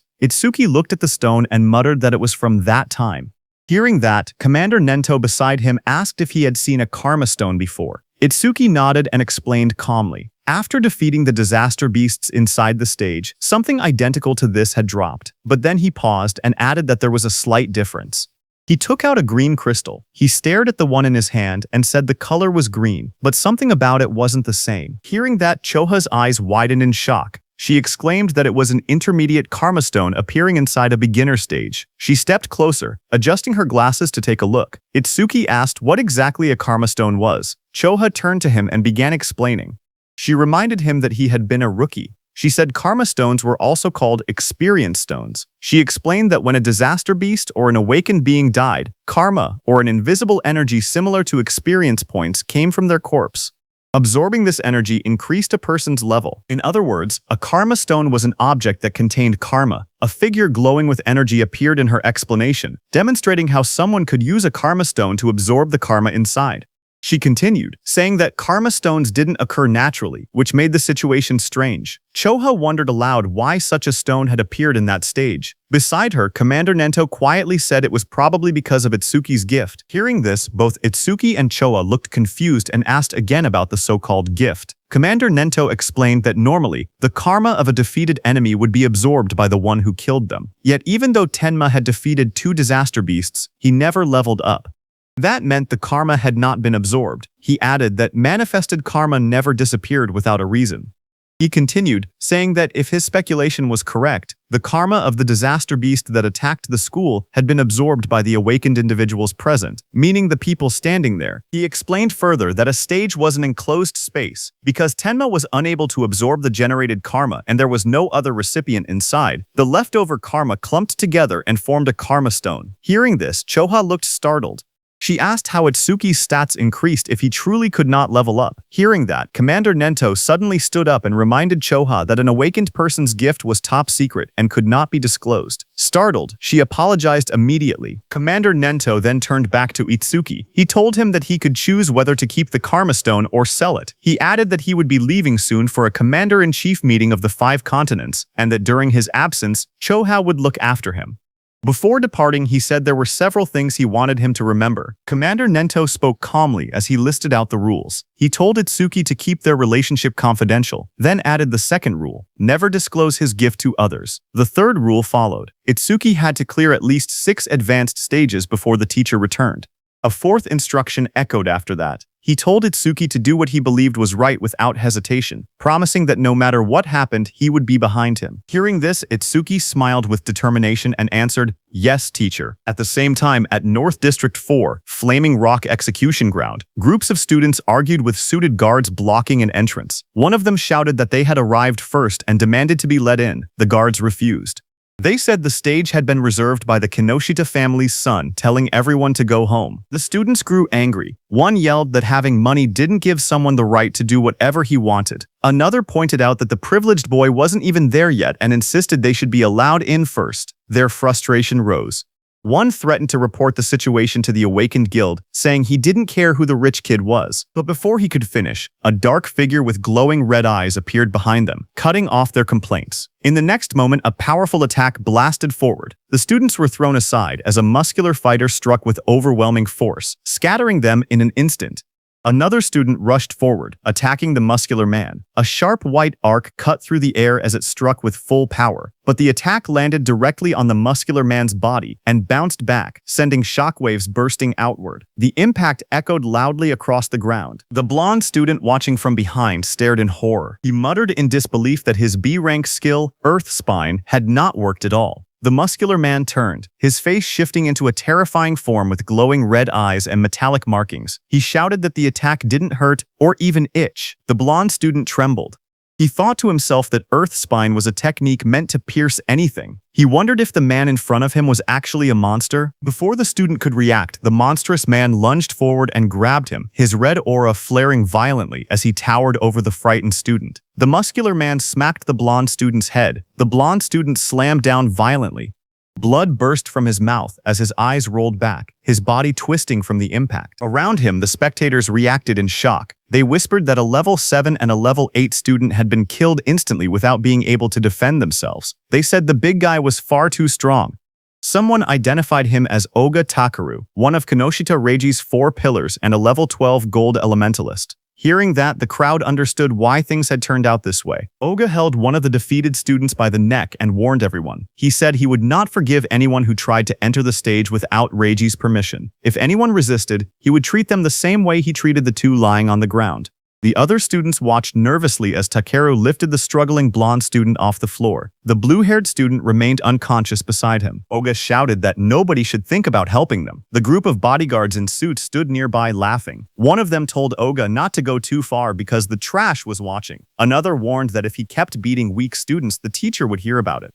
Their laughter echoed through the area. Oga only scoffed. He tossed the blonde student aside with a flick of his arm, showing no concern at all. The injured blonde student collapsed forward, but before he could hit the ground, Itsuki caught him. Blood dripped from the student's nose as his body went limp in Itsuki's hands. Around them, the other students whispered in shock. One of them asked who the newcomer was and wondered why he didn't listen when they told him not to interfere. Another panicked voice said that a level 0 person was definitely going to die. Someone else stared at Choha and muttered that the beauty beside him looked familiar. Not far away, Oga glared at Itsuki. He shouted that nobody was allowed to pass without Reiji's permission. He warned that if Itsuki didn't want to end up like the unconscious student, he should just go home quietly. Hearing that, Itsuki lowered his head slightly. He calmly said that he understood. He wouldn't be able to enter the stage unless he defeated this man. Beside him, Choha raised her hand, saying she would contact the North District 4 administrator because this kind of behavior couldn't be allowed. But Itsuki stopped her. His eyes glowed bright blue as he said it wasn't necessary. He repeated what his teacher had told him, that he should do what he believed was right without hesitation. He then turned to Choha again and spoke plainly. He said he would leave the treatment of the injured students to her. Then he turned to Oga. As Atsuki stepped forward, a thought appeared in Oga's mind as he stared at him. He wondered who this man was. A status window floated beside Atsuki, showing his information. Tenma Tsuki Human. Level 0, Fixed. Job, Order Breaker. Gift, Special Grade, Skill, Undisclosed. Status, undisclosed. Seeing this, even though Itsuki was level 0, he stood firmly without any fear. Oga wondered if Itsuki had a rare job that allowed him to stay calm like this. Oga suddenly felt something strange. Even with his higher level, he felt pressured. He told himself that rare job or not, he was 12 levels ahead. The stat difference shouldn't be something Itsuki could bridge. Another window appeared beside Oga, showing his status. Oga Takeru, Human, Level 12, Job, Elementalist. Gift, Grade 2. After metallization, defense plus 50% in stationary state. Skill, metallization, C rank. Status, attack 110, agility 100, defense 250, magic 145, total 605. As Oga stared, his expression changed. His eyes widened, and in the reflection of his pupil, he suddenly saw Itsuki rushing toward him at incredible speed. In the next moment, Itsuki's fist collided with Oga's body with overwhelming force, sending a shock through the frame as the impact landed cleanly. The crowd watched in shock as two students stared ahead, sweat running down their faces. One of them exclaimed that the speed was unreal, and wondered if Itsuki was really level 0. The other admitted that even though he was level 8, he wasn't sure he could keep up with that kind of movement. But as the dust settled, it was revealed that Itsuki's fist had struck Oga's metal head, sending steam rising from the impact. Oga had blocked the blow with his metallization skill, his face hidden behind the shining metal layer. Seeing this, Itsuki pulled back slightly, his eyes narrowing as he realized the strike had been stopped. Oga then raised both hands, his arms transforming completely into polished metal. He looked down at Itsuki and commented calmly that the speed was good. Then he moved and lunged forward with overwhelming force, shouting that Itsuki's attack still lacked power. The floor shattered beneath him as debris exploded outward. Itsuki braced himself, analyzing the situation in silence. He thought about what it would take to successfully land a surprise attack on an enemy above level 10. As his body blurred into motion again, he concluded that he needed to further increase his agility, using Thunderbreaker. Just then, a system window appeared. The display showed Tenma Itsuki's status. It listed him as a human at level 0, with a fixed job called Order Breaker, Nirvana Gift, a special grade ability. His Nirvana skills were shown: Over Mimesis, Z rank, Thunderbreaker, LV1, Black Wall, LV2, and Lotus Burst, LV2. All of his stats, attack, agility, defense, and magic were listed as 250, totaling 1,000. Then another screen appeared. It detected a C-rank skill, Metallization. At the same moment, Over Mimesis activated and began analysis. The progress bar rose to 1%. Itsuki crouched on the ground, watching his opponent. He wondered if the threat level was high enough for Over Mimesis to activate. He decided he needed to get serious. A new screen showed the analysis increasing to 5%. Itsuki observed Oga's metal-covered body in front of him and thought that normal attacks couldn't break through the metallized areas. He concluded he would have to aim for the parts that were still flesh. His foot slid across the ground as he accelerated, but Oga looked at him and laughed, calling him a weakling with no power or speed as he raised his shining, hardened arms to counter. Itsuki tightened his gaze as he thought to himself that his opponent had let his guard down, believing that the speed Itsuki had shown earlier was his maximum. His expression remained calm and focused, a faint glow of blue lightning beginning to trace along his body. Lightning wrapped around him as he prepared to accelerate. He readied his fist, and in that moment he decided to increase his speed using Thunderbreaker. Across from him, Oga widened his eyes in shock when he saw the lightning erupt. He shouted in disbelief, wondering how Itsuki possessed the lightning element. Before he could react, Itsuki surged forward, lightning crackling violently around him. Itsuki declared that he wouldn't give him time to metallize. Itsuki continuously attacked Oga. Dozens of blue screens appeared around them, showing percentages climbing: 25%, 37%, 59%, 66%, tracking the rapid progress of the attack. Spectators from the side watched in shock. One man asked why Itsuki could use skills from another job. Another said the speed was too fast for his eyes to follow. Someone else muttered that the level 0 boy might actually defeat Oga. Oga himself struggled to react. Sweat ran down his face as he realized he had no time to metalize. He gritted his teeth, questioning how a level 0 could move so fast. Desperation grew inside him as he admitted that, at this rate, he would lose. Electricity wrapped around his entire body, trapping him. He couldn't even scream. Panic overtook him as he shouted in his thoughts for the others to stop watching and help him. As the lightning surged around him, Oga clenched his teeth. His expression twisted in desperation, and he thought to himself that he had no choice left. He would have to try that technique. With a loud shout, he suddenly tore off his shirt and released a burst of power.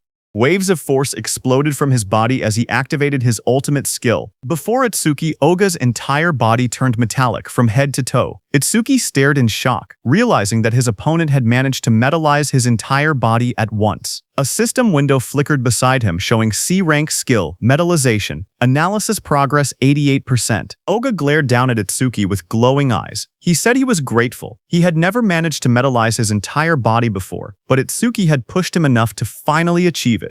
He explained that metalized areas increased his defense by 50%, and his personal gift added another 50% whenever he remained still. With both effects combined, his current defense exceeded 500. His face twisted into a cruel grin as he looked at Atsuki. He said that he had originally planned to cut Atsuki in half, but as thanks for helping him complete his new skill, he would at least allow Atsuki to die easily. Watching from the sidelines, the other trainees were stunned. One of them exclaimed that a defense over 500 at level 12 was impossible to break. Another admitted that they had thought the level 0 newcomer would win, but the opponent was too much of a monster. Suddenly, a glowing blue aura wrapped around Atsuki. He looked ahead with calm eyes and said that if his guess was right, a full-body metal transformation required a large amount of magic. The screen beside him showed the analysis reaching 98%. Itsuki continued, saying that if Oga had used most of his stat points on defense, then his magic shouldn't be very high. The percentage rose again, reaching 99%. Across from him, Oga growled and denied it, calling Itsuki's reasoning nonsense. Even while refusing to believe it, he wondered if Itsuki was truly level 0, surprised by his sharp intuition. Itsuki kept his relaxed smile. He said he wouldn't bother using a boring tactic like draining Oga's magic down to 0. Instead, he declared he would finish the fight quickly. At that moment, the blue screen flashed. Analysis progress reached 100%. High above, a blue lotus-shaped aura began to bloom. Choa, watching, whispered that the lotus had appeared again and realized that Atsuki was about to become even stronger. Others stared at the giant lotus forming around him. One man questioned if this lotus was really a level 0 skill. Another wondered how Itsuki planned to defeat Oga, since it didn't look like an offensive technique. A notification window appeared. The analysis of the metallization skill was complete, and a new skill called Clear Orb had been acquired. Another window described the skill, Clear Orb Level 1. Active effect. It shoots a perfect sphere along a fixed path. The sphere travels at 1 meter per second and pierces through every enemy in its path while ignoring all defense. Passive effect. Every time an enemy with higher defense than the user is defeated with Clear Orb. Seeing that this new skill had defense ignored, Itsuki thought that if he hit with this, he could definitely deal damage. But the problem was flight speed. At 1 maces, even ordinary people could dodge it, so timing was crucial. But then Itsuki thought that against that sandbag Oga, who wouldn't even move, he didn't even need to think about timing. Itsuki's eyes glowed blue as he looked at Oga and declared that Oga's prized absolute defense would be thoroughly smashed to pieces.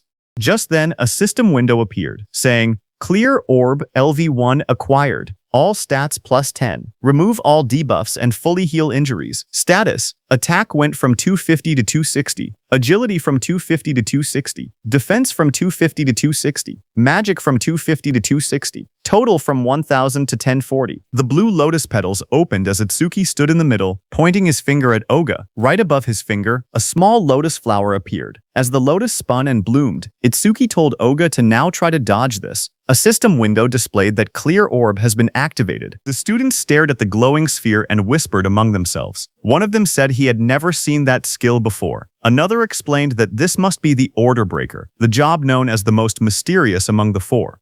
Someone questioned whether a skill released by a level 0 could break through the defense of a level 12 specialist. Another pointed out the confident look on Itsuki's face, saying that the technique must be incredible. A glowing lotus-like shape opened, revealing a small black orb. The orb floated forward, shining as colors scattered around it. The onlookers watched silently as the orb drifted through the air. Some students stared in confusion. One boy complained, saying it was just a tiny ball. Another asked if they were being serious and called it disappointing. Oga glared at the orb. He mocked the attack, saying that such a small sphere couldn't make him move or cancel his gift, calling it naive. He stepped forward confidently. He asked if this was Itsuki's trump card. Then, the orb continued floating toward him. With a mocking glare, Oga shouted that Itsuki was going to die pathetically. For a moment, he remained certain of his victory, until his expression suddenly shifted. His eyes widened as the orb began to sink into the side of his metal-coated body.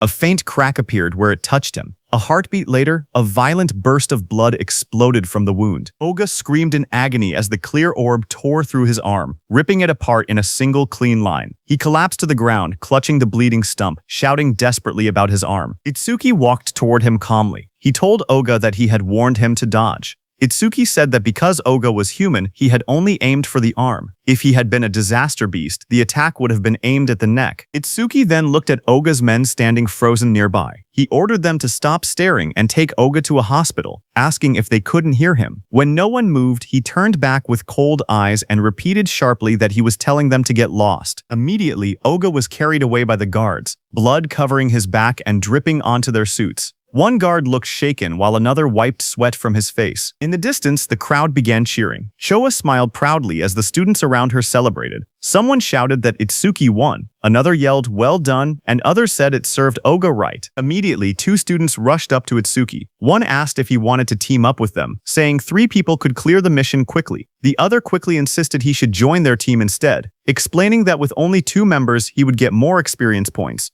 They argued again, asking if he planned to challenge the Flaming Rock execution ground with 3 people. They warned that all the disaster beasts inside had defense equal to Oga's. One of them added that their team had a healer who could restore his magic and let him fire the orbs endlessly. Itsuki looked ahead calmly. He thought that beasts with defense equal to Oga's were perfect. He reminded himself that Clear Orb's flight speed increased each time he defeated an enemy with higher defense. He decided he would increase the orb's speed inside that stage. The 2 boys leaned forward eagerly, asking Itsuki to let them know which team he would choose. Itsuki lowered his gaze and spoke quietly. He said he was going alone. Around him, the others reacted in shock. One person shouted in disbelief that he was challenging a level 15 advanced stage by himself. Another complained that he had become overconfident just because he defeated Oga. Those 2 students walked away. One of them admitted that Itsuki was strong, but insisted there was a limit to arrogance. The other added that they must not meet his standards and suggested they look for someone else instead. Showa stepped forward and spoke calmly. She explained that all the disaster beasts in this place had defenses similar to Oga's. She said she understood he had a way to defeat them, but questioned whether his magic would last long enough. Itsuki turned toward her with a small, confident smile and told her not to worry, he would be fine. Hearing that, Choha's face immediately reddened.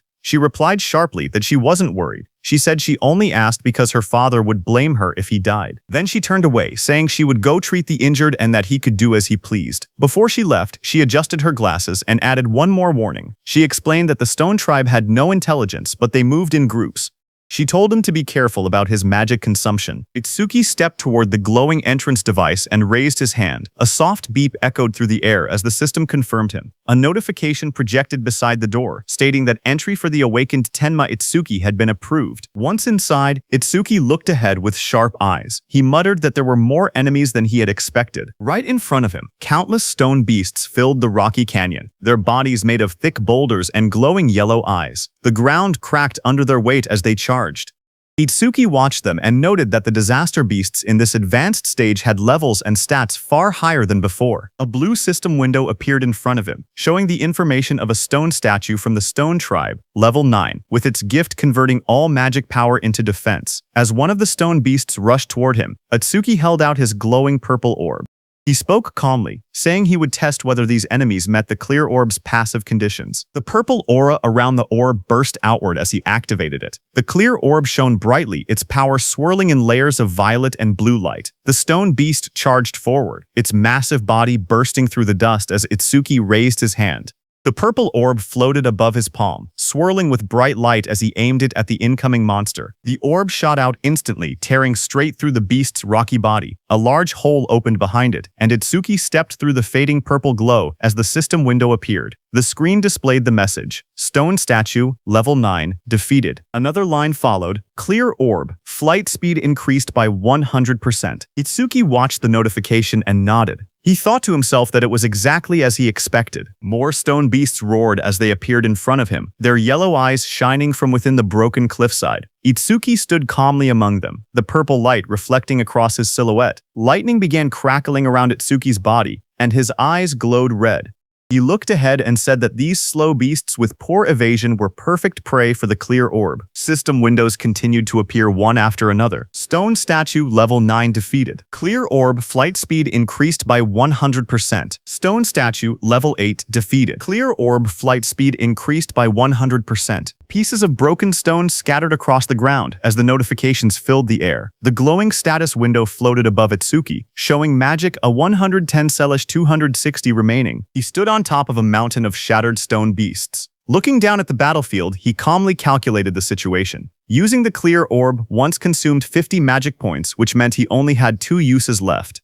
Ahead of him, the ground trembled as 2 massive stone beasts charged straight toward him. He noted that the remaining enemies were 3, including a boss that still hadn't revealed itself. Seeing the 2 stone monsters rushing in at full force, he understood what he had to do. He thought that he needed to defeat 2 enemies at once with a single orb. Itsuki lowered his stance and gathered the purple energy swirling from the clear orb. With a powerful jump, Itsuki left the ground and shot upward. Then the beasts crashed with explosive force, shattering the rocky ground. As dust and stone fragments blasted outward, Itsuki leapt forward. "Now," he said, moving straight through the debris. His eye glowed blood red as he pushed through the shockwave. A fierce grin formed on his face. "Take this," he shouted, preparing the next strike. The purple orb shot downward with blinding speed, its light stretching across the sky as Itsuki hung in the air above it. Immediately, glowing system windows appeared one after another displaying Stone Statue LV9 defeated. Clear orb, flight speed increased by 100%. Stone Statue LV10 defeated. Clear orb, flight speed increased by 100%. After the impact, Itsuki collapsed on the ground, panting heavily. Sweat dripped down his face as he lay flat on the rocky floor. He muttered that the exhaustion he felt right before his magic ran out was rough. He hoped he would someday get a magic recovery skill. He slowly sat up and looked at the glowing screen in front of him. He said that with the orb now flying at 5 meters per second, he could catch up to running enemies. The system window displayed the details of the skill. Clear orb, level 1, active effect. Fires a perfect sphere with a fixed trajectory. The sphere flies at 5 ms and penetrates all enemies in its path, ignoring defense. Passive effect. Each time an enemy with higher defense than yourself is defeated with clear orb, flight speed plus 100%. Current flight speed increase, 500%. While he was checking the details, suddenly the ground shook, and a massive stone arm dropped toward him with a loud crash. Itsuki looked up in surprise as the enormous mass slammed into the earth, sending dust and rock exploding in every direction. A massive stone giant charged forward, its rocky body trembling with each step as dust exploded around it. A system window appeared, detecting a B-rank skill and revealing the monster's details. Giant Stone Man #28. Level 15, Stone Tribe. Grade 2 gift. Converts all magic power into defense. Attack 239. Agility 60. Defense 478. Magic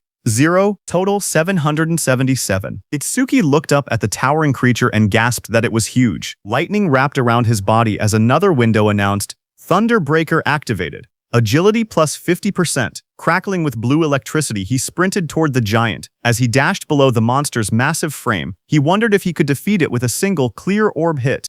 He looked up at the stone giant's head and thought that maybe aiming for the head would work. Lightning trailed behind him as he climbed the monster's rocky body. He spotted a moment of opportunity and shot a clear orb at the monster's head. However, Itsuki soon realized something troubling. He told himself the orb was too small, and even if it penetrated, it wouldn't deal much damage. The massive stone giant swung its enormous arm, and the impact sent wind blasting through the air. Itsuki leaped upward, light and energy swirling around him as he tried to avoid the attack. His eyes widened when he realized he was stuck in the air.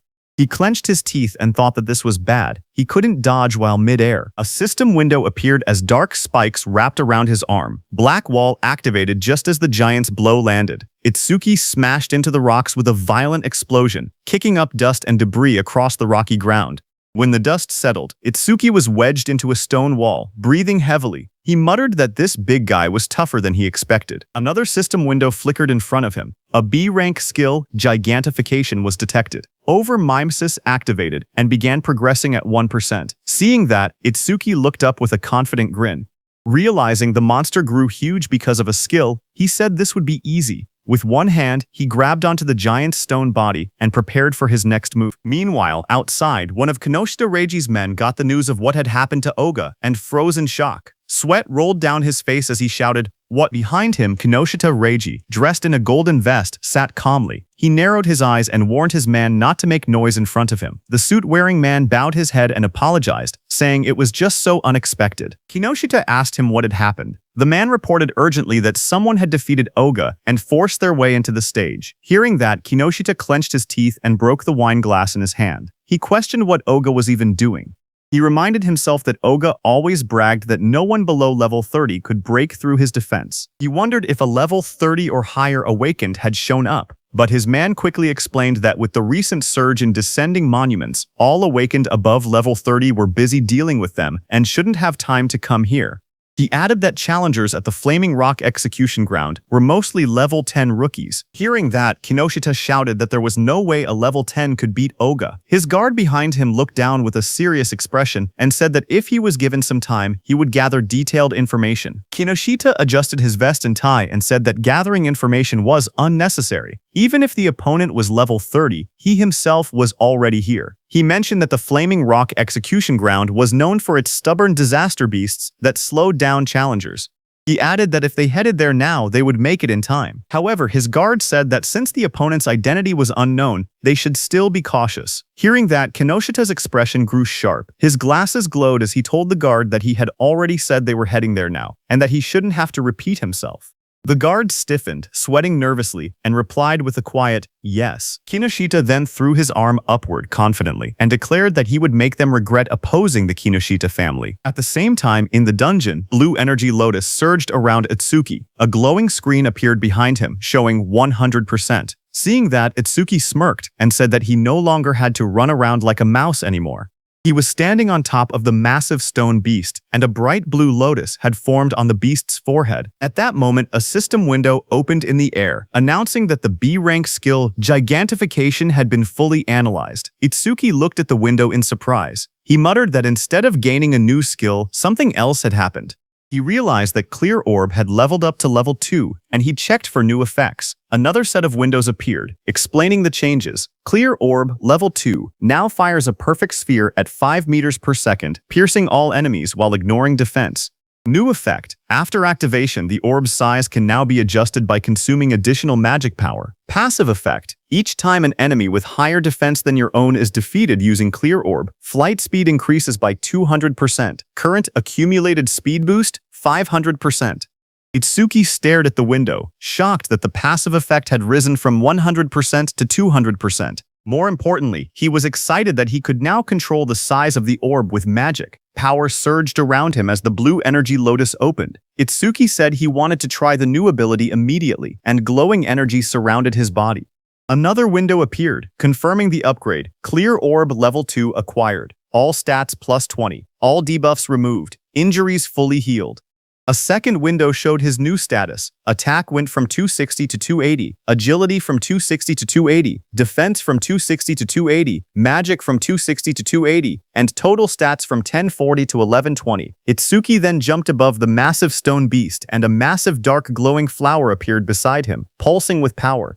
He thought to himself that it was consuming all his magic to create the maximum orb it could produce right now. The stone beast glared up at him with bright yellow eyes as cracks of energy spread across its body. Itsuki shouted, telling the stone beast to take the biggest clear orb. The giant flower opened like petals and released a powerful clear orb. The massive orb shot downward and struck the stone beast, blasting through its body as Itsuki unleashed the attack with full force. After landing the blow, Itsuki lowered his hand and smiled.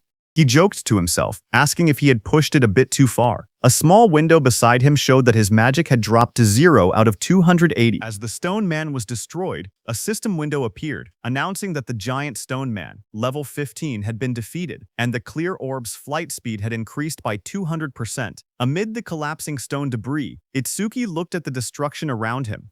He realized that the orb he created by consuming all his magic had grown this huge. He examined its power calmly. The orb's flight speed had reached 7 meters per second. He thought to himself that if he cleared this stage 2 more times, it would become as fast as a car. Just then, a new system panel displayed the skill information. Clear orb, level 2, active effect. Fires a perfect sphere on a fixed path. The sphere travels at 7 memoties and penetrates all enemies, ignoring their defense. After activation, the orb's size can be adjusted by spending more magic. Passive effect. Each time he defeats an enemy with higher defense than his own using Clear Orb, the orb's flight speed increases by plus 200%. The current total increase had reached 700%.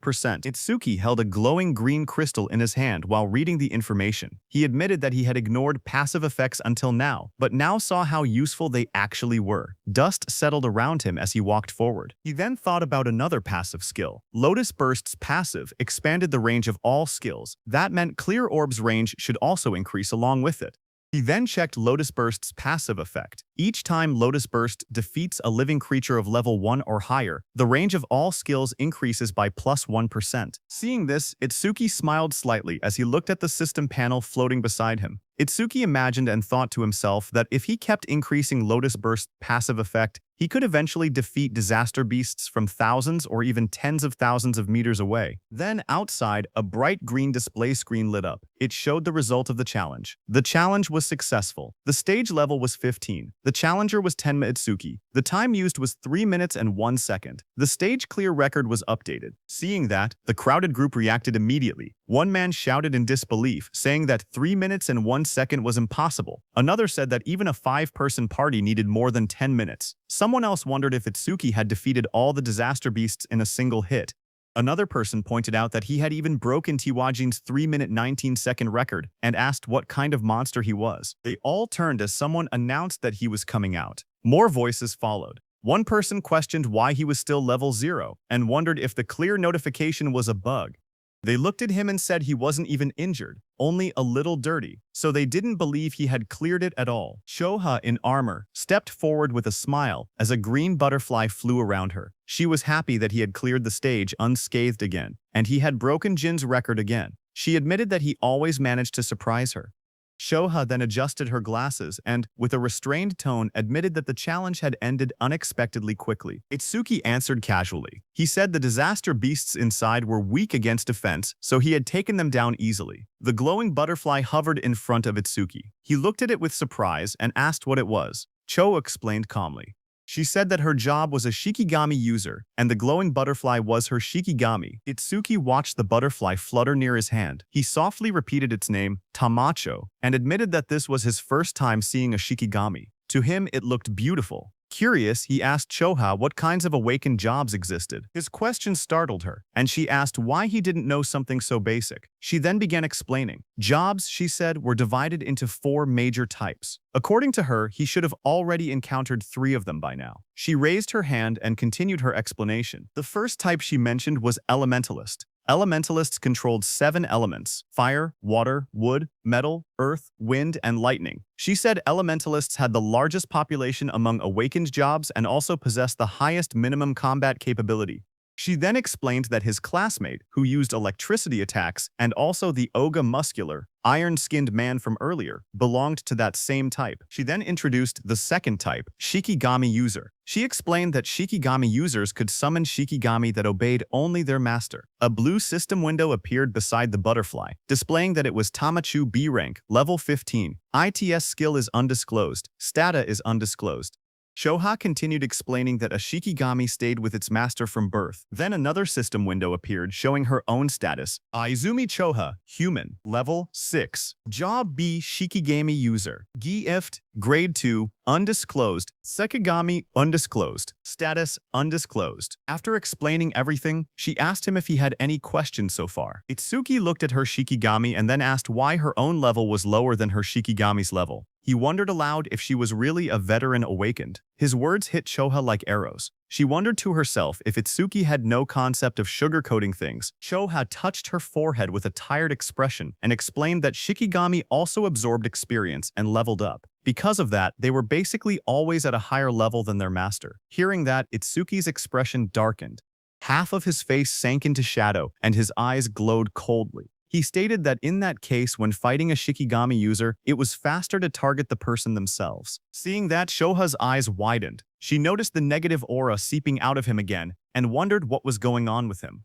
Itsuki then looked at her calmly and asked what else there was, pointing out that she had only introduced 2 types so far. Choha straightened herself and explained that the third job was currently the most mysterious one, with the least information known about it. She pointed at Itsuki and told him that his job was Order Breaker. Itsuki listened quietly as she continued explaining.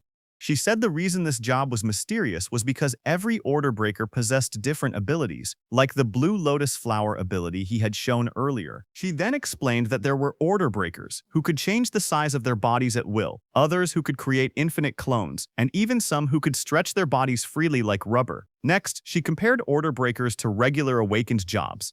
She explained that normal jobs had skills divided into 4 ranks, C, B, A, and S, while Order Breakers had only Z-rank skills, abilities that stood completely outside that ranking system. Choha said that Order Breakers were treated differently because of these rare exclusive skills. She warned that if an Order Breaker's abilities became known to their enemies, they would lose their greatest advantage. That was why her father had scolded her earlier when she tried asking about his skills. She looked at him seriously and added that he was an irregular existence even among Order Breakers. From what she had observed, he could already use at least 3 different skills, and 2 of those skills were normally only possible for elementalists. Hearing her words, Itsuki looked uneasy as he realized the teacher wasn't there. He thought to himself that he would be in trouble if Choha continued talking about him. Itsuki then asked her about the last job, adding that he had never seen it before. When Choha heard Itsuki asking about the last job, she kept a calm expression and told him she would only explain it after he actually saw it. She added that this was his punishment for never telling her anything about himself. Hearing that, Itsuki let out a quiet sigh and answered with a simple, "Fine." As she turned away, Choha reminded him that the students he saved were now safe. Then she asked what he planned to do after this. Itsuki replied that he was thinking of clearing the stage a few more times. Choha looked back at him sharply. She asked him if he really didn't know anything, explaining that stages had cooldown times. She warned him that this one had an especially long cooldown, meaning he couldn't enter again for at least 2 days. Hearing that, Itsuki's eyes widened in surprise. He wondered aloud if cooldown times really existed. He realized that this must be why Kinoshita monopolized the stages. Determined, he decided that if he couldn't raise the passive effect of his Clear Orb skill, then he would increase the power of his Lotus Burst instead. Itsuki then turned and asked Choha if there was a stage filled with disaster beasts. Choha thought for a moment, trying to remember any stage filled with disaster beasts. She then smiled confidently and chose a stage for him. She explained that in that stage, the levels of the disaster beasts were not very high, but the number of them was enormous. The place was called Locust Wasteland.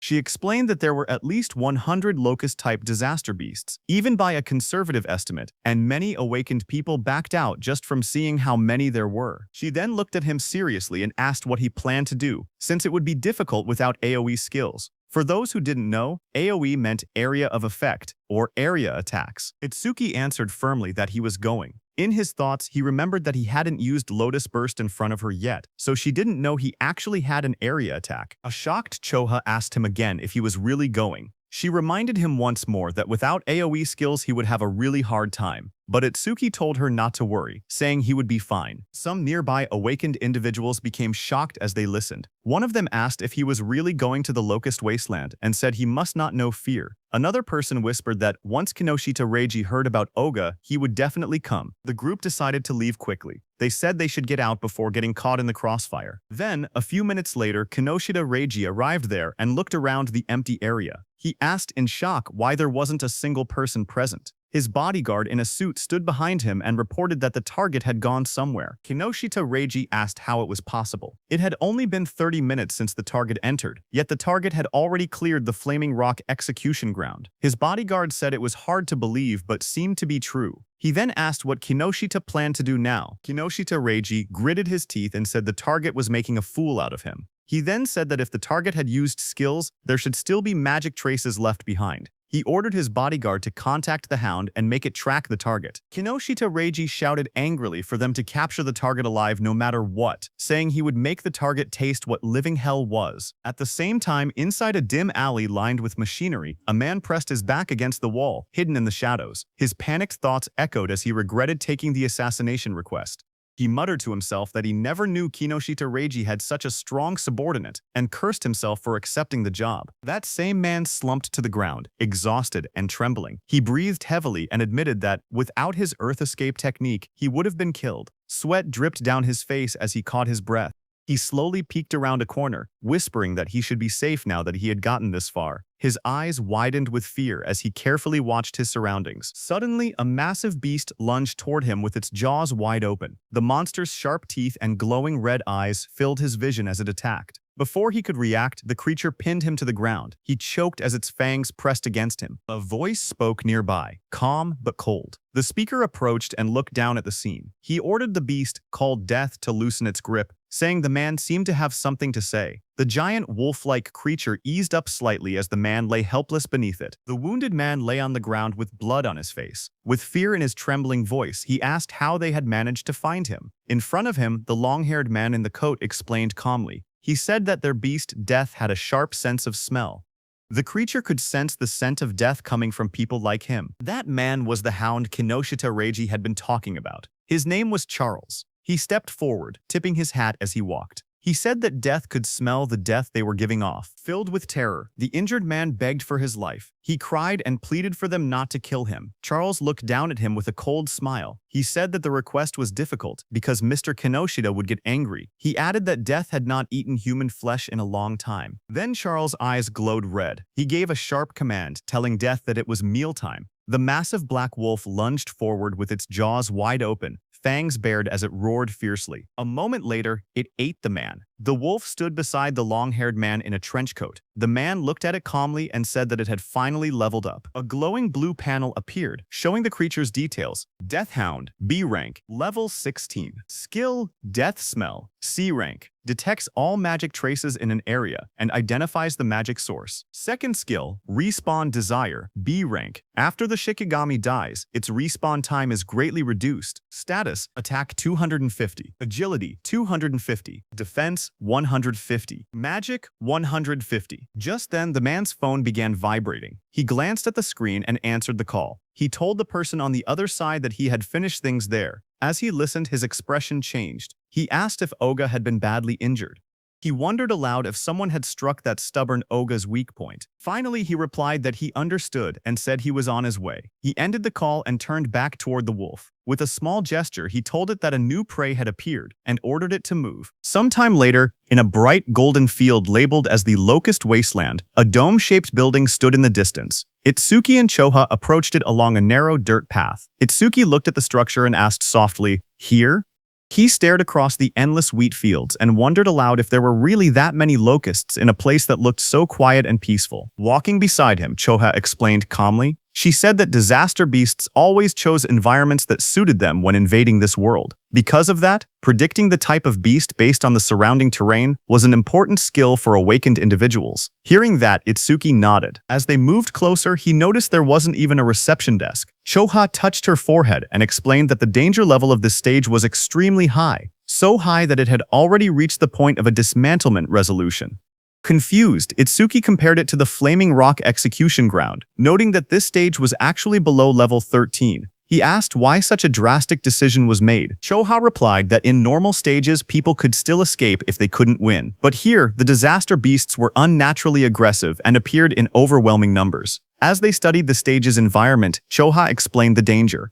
She said that if an awakened person let their guard down even a little, they would quickly be surrounded by countless locusts. She continued, saying that anyone caught like that would be devoured completely, down to the marrow of their bones. Hearing all of this, Itsuki only smirked. He said that it was perfect if there were really so many disaster beasts here. His excitement made Choa stare at him in disbelief. She asked if he was in a rush to die. He calmly replied that he wasn't desperate enough to die by being eaten by bugs. Moments later, he stepped toward the entrance of the glowing stage gate. Choa watched him, noting from his attitude that he seemed confident enough. She reminded herself that he had entered this stage by his own choice, and she had already given him all the advice she could.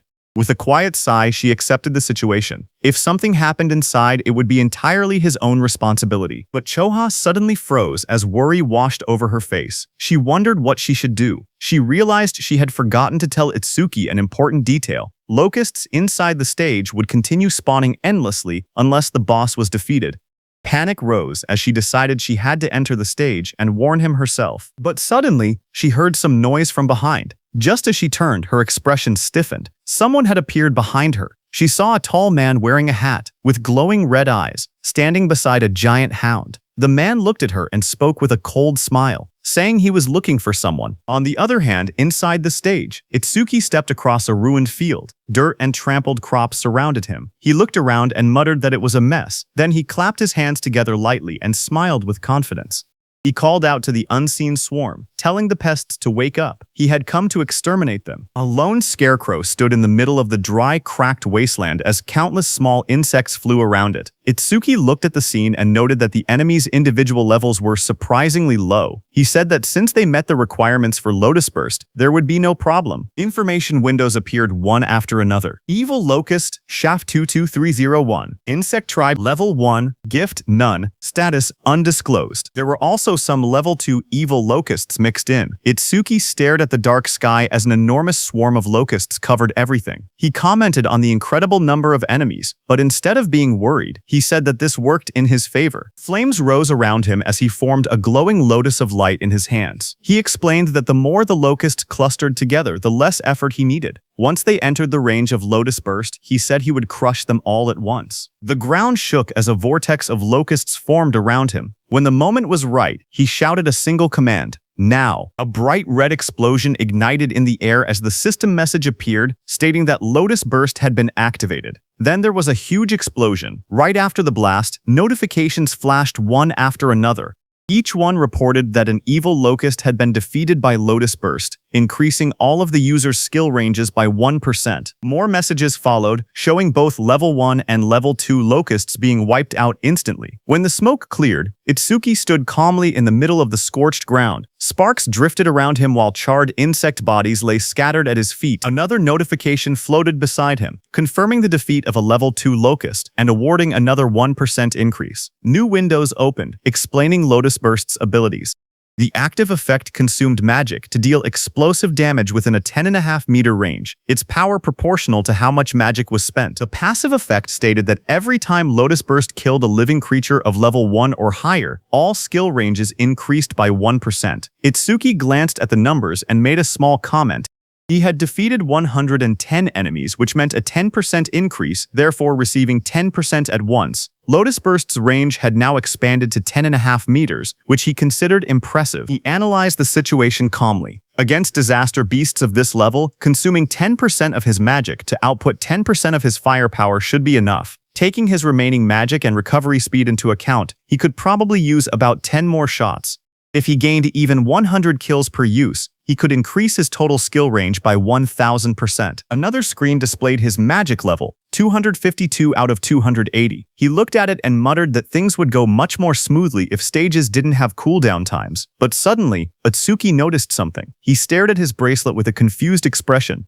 He noticed that the usual challenge success notification was missing. He muttered that something felt odd. As he frowned, a thought crossed his mind, and he wondered if the reason was something unexpected. Just then, a system window suddenly appeared. It reported that a C-rank skill called Mother's Will had been detected.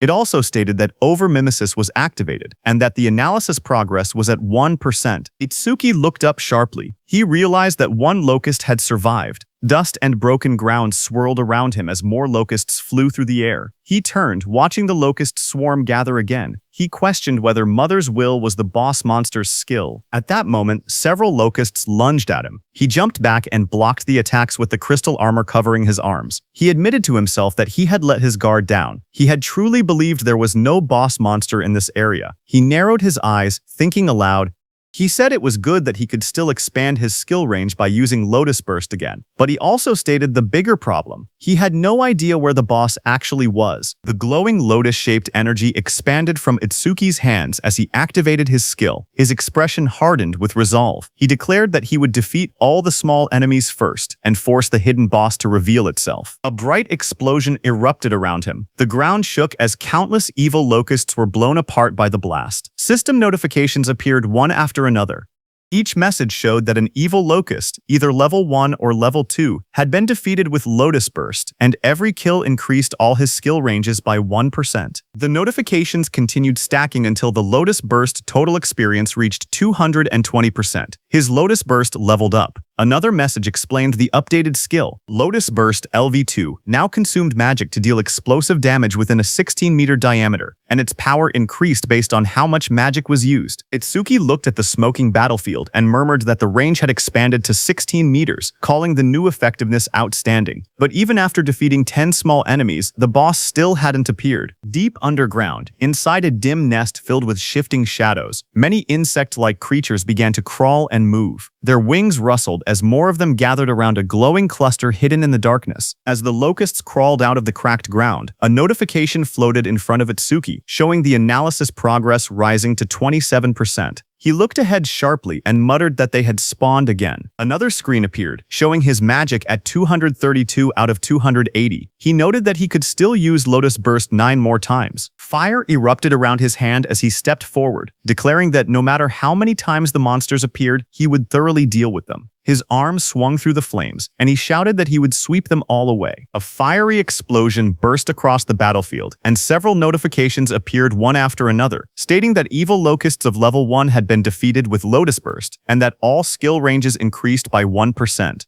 More screens stacked up endlessly, showing the same message again and again. A blinding explosion tore through the ground as Lotus Burst activated again, scattering debris in every direction. Bright light flashed across the stage, and the blue notification window appeared with the same message, Lotus Burst. Another massive blast followed right after, engulfing the area in a wave of yellow flames and flying rubble. The screen repeated the skill name, Lotus Burst. A new system panel displayed the updated description of the skill. It stated that Lotus Burst LV2 consumed magic to deal explosive damage within a 54.5-meter diameter. Its power tied directly to magic consumption. Below it, another panel explained the passive effect. Every time the skill defeated a creature of level 1 or higher, all skill ranges increased by plus 1%, now reaching a total of plus 990%. Itsuki ran forward through the burning battlefield, sweat rolling down his face. He glanced at the glowing screen. He said that up until now, he had wiped out large groups 9 times and expanded Lotus Burst's range by 990%, but he only had enough magic left to use it one more time. He wondered why the monsters kept appearing non-stop. His magic display dropped to 52 on 80. He looked up as the sky darkened with swarming insects. He muttered in frustration that there was no end to them. The swarm grew thicker overhead, but even after all the destruction, he saw no trace of the stage boss. He frowned and said that there was still no sign of the boss appearing at all. He considered withdrawing temporarily from the stage and returning after the analysis finished. But even as he thought it through, the endless swarm closed in around him. Itsuki narrowed his eyes sharply as a thought erupted in his mind. He declared that behaving like that was what third-raters would do. Fire gathered in his hand, and flames wrapped around his arm. With determination burning in his expression, he stated that no matter how many disaster beasts appeared, he would defeat every single one of them. A massive explosion erupted like a lotus blooming in fire, sending shockwaves across the ground. As smoke rose around him, Itsuki steadied himself and muttered that, with this attack, but before he could finish, countless more insects filled the air. Swarms surrounded him, and he realized in frustration that there were still more, and their numbers hadn't decreased at all. A glowing system screen appeared before him, showing the analysis progress at 91%. Itsuki's eyes widened as he tried to make sense of the situation. He wondered what was happening. All the disaster beasts that had appeared since the first defeat were still only level 1. Their bodies were small too, as if they had just hatched. As he connected all the dots, he realized the truth at once. The boss's ability was infinite reproduction. A massive golden insect, the queen locust, crouched in the darkness as glowing eggs shot out from its abdomen. A system window identified it. Queen locust #0379. Insect tribe, level 13. Gift. Grade 1. Lays large quantities of evil locust eggs. Skill. Mother's Will, C rank, remotely controls up to 110 hatched evil locusts. Itsuki looked up, sweat trailing down his face. If the queen could reproduce endlessly, then fighting the small ones meant nothing. The only way forward was to defeat the boss itself. His magic was nearly gone, but the analysis bar floated in front of him, rising steadily. 98%. 99%. He clenched his teeth as the final percentage completed. The blue sphere of the analysis pulsed outward. Analysis progress. 100%. A new message appeared. Mother's Will analysis complete. Skill acquired. Magic Detection LV1. Another window followed. Magic Detection LV1. Active effect. After activation, continuously consumes magic to sense magic flow within a 100 m diameter. Passive effect. Range expanded to 1100 m because of Lotus Burst's passive effect. Additional passive. Each time one enemy unit is detected, the user's magic recovers by 10%. Seeing this, Itsuki's eyes widened as he read the description. A detection skill. Its effective range now stretching over 1,000 meters, and every enemy detected would restore his magic. A smile curved across his lips. The passive effect was perfect for this stage. Hunting the smaller creatures again and again would now benefit him greatly. He tilted his head slightly, his eyes shining with confidence. He thought that leaving the queen alone for a moment and clearing out more enemies wouldn't be a bad plan at all. As he lowered his gaze, he thought quietly to himself. He realized he had been keeping Choha waiting. For now, he decided to finish clearing the stage before returning. A blue system window appeared before him, announcing that Magic Detection LV1 had been acquired. All of his stats rose by 10 points, all debuffs were removed, and his injuries were fully healed. Another window displayed the up. His attack increased from 280 to 290. His agility rose from 280 to 290. His defense moved from 280 to 290. His magic stat climbed from 280 to 290. His total grew from a 112-20 to a 160. Itsuki then raised his hand to his forehead as swirling energy surrounded him. He activated the new skill, focusing intently. He began locating the boss using magic detection. Wide ripples of energy spread out from his body, expanding across the entire area like rings on water. The waves traveled far into the distance, lighting up the surroundings as they moved. Down below, the massive golden insect boss lifted its head, its yellow eyes glowing as the waves passed over it. Itsuki's eyes suddenly sharpened. In the next instant, he spotted the reaction in the distance. He slowly raised 2 fingers and pointed them forward, a confident smile forming on his face. A surge of dark, swirling energy formed at his fingertips, twisting the air around him. He was going to use his clear orb skill. Amid the chaos, his steady voice echoed. He said that even if the enemy used its children as shields, it would be useless. The clear orb began to glow, merging with the power of Lotus Burst. A bright lotus-shaped light burst outward, illuminating the battlefield. He declared that with Lotus Burst's passive effect and the clear orb's current flight range, the attack would definitely reach its target. A system window appeared, stating that the clear orb's flight distance was now 120 meters. In the next instant, the glowing orb shot across the field like a streak of purple lightning. Wind burst apart in its wake as the queen locust recoiled in shock, spreading its golden wings wide to escape. But Itsuki was already behind it, surrounded by crackling blue crystal. His transformed figure loomed like a shadow, sparks dancing across his body as he struck with overwhelming power. Lightning surrounded Itsuki as he appeared above the queen. Looking at her, he said, "Checkmate." He slammed his attack down, overpowering the queen with sheer force. He cut down the queen into pieces. Immediately, the whole insect swamp was disturbed. Seeing that, he realized the swarm fell into chaos after losing its queen. Itsuki turned toward them with cold eyes. Flames erupted from his crystal-covered arm as he promised to send the remaining creatures to their mama right away. After the Lotus Burst explosion, all insects fell to the ground. Itsuki stood in the settling dust, looking at the battlefield calmly. He stated that all his skill ranges had increased by 1,210%, that Lotus Burst's explosion radius now reached 65.5 meters, and that the clear orb's flight distance had expanded to 131 meters. A system window appeared, describing Lotus Burst at level 2. It explained that the active skill consumed magic to cause explosive damage within a 65.5 meter diameter, its power tied to magic consumption. The passive effect showed that every time Lotus Burst defeated a living creature of level 1 or higher, all skill ranges increased by 1%, now totaling plus 1,210%. A second notification appeared, showing the flight distance of the true ball, 131 meters. Itsuki looked at the result and smiled, saying it had been a good harvest. He held a green leaf in his hand while sitting on the ground, surrounded by rising dust. He then thought to himself that when the cooldown ended, he would challenge it again and raise Lotus Burst's passive effect to 5 digits. As he returned to exit the dungeon, a new notification appeared, stating, "New record achieved."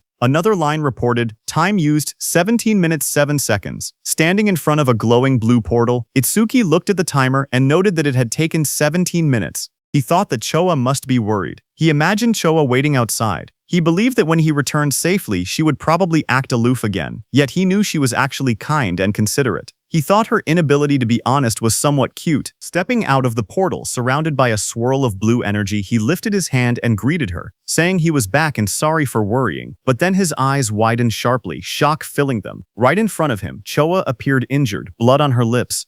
A man with glowing red eyes held her up by the collar. He looked down at Itsuki and spoke coldly. He said that going solo and coming out of the stage safely could mean only one thing. Itsuki was the guy Reiji had been looking for. Charles in the wide-brimmed hat looked at Itsuki and spoke calmly. He said the timing was perfect. He had been trying to get information about Itsuki from Choha, whom he had captured, but even in her current condition, she refused to talk. Charles added that Choha had more backbone than most men. Across from him, Itsuki stepped forward. His voice was cold as he told Charles to let go of Choha with his filthy hands. He warned that if Charles did not do so now, he would only be half killed. Hearing that, Charles laughed loudly. He mocked Itsuki and told him not to get cocky, calling him just a level 0 rookie. But in the next moment, blue electricity burst from Itsuki's body as he shot forward with incredible speed. His eyes glowed with a sharp red light as he charged toward Charles. Charles flinched in fear, shouting that he was fast, then called out to Death.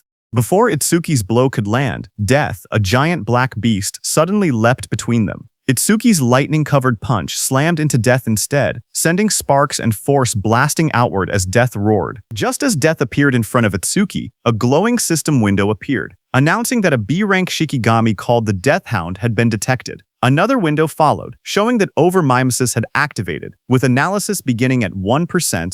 When Itsuki saw the notification, he realized the truth. This dog was a Shikigami, which meant the man wearing the hat was its user. The analysis window continued to rise, reaching 12%. Charles narrowed his eyes as he watched Itsuki move. He noted that there were no wasted movements and that his opponent's speed was extremely high. He understood now why Oga had lost. Oga likely did not even have enough time to metalize before being defeated. But Charles showed no fear. He grinned and declared that he had Death and a hostage. Behind him, Choa struggled weakly in his grasp. Hearing this, Itsuki shouted her name, his expression tightening in alarm. Itsuki, who stood firm and was holding Death's snout with one hand, got distracted. Death broke free from his grip and roared, baring its sharp teeth as it lunged. The monster's glowing red eyes locked onto him. Charles smirked as he spoke. He said that Death's bite force could crush any enemy with a defense lower than 30. At best, he said, Itsuki would get his arm bitten off. But the next second, Charles's expression suddenly froze. His eyes widened in shock as he looked ahead. In front of him, black spikes grew around Itsuki's body, blocking the beast's bite. Immediately, Itsuki used his Lotus Orb skill, aiming at Death. With a violent burst of energy, the Lotus Orb was released from Itsuki's hand and hit Death directly in the head.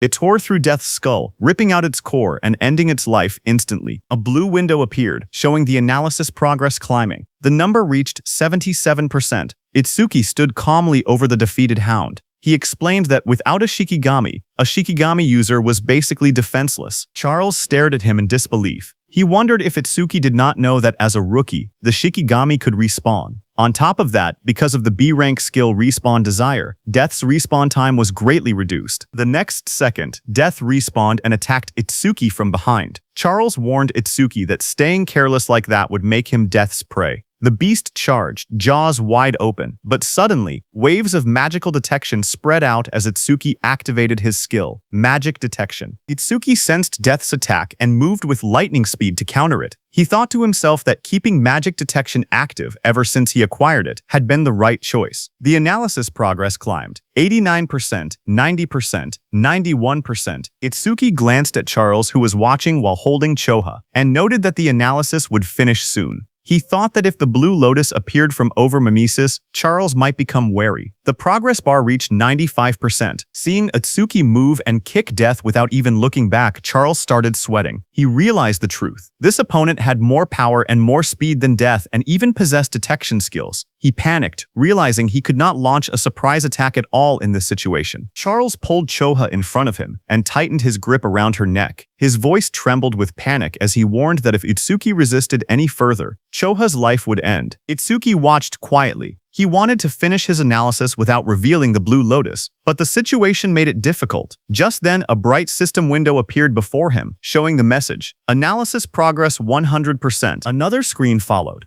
Death Eater analysis complete. Shikigami Eater has been acquired. It explained the active effect. By directly touching a Shikigami, he could take ownership of the opponent's Shikigami. Itsuki looked at the result and realized he could even control whether the Blue Lotus appeared, because the analysis had completed without revealing it. More system messages appeared. Shikigami Eater, LV2, acquired. All stats increased by 20. Then a system notice explained that because Over-Mimesis had activated incompletely, debuff removal and full recovery had failed. Itsuki's updated status flashed. Attack, agility, defense, and magic increased from 290 to 310, and his total stat points increased from 1060 to 1240.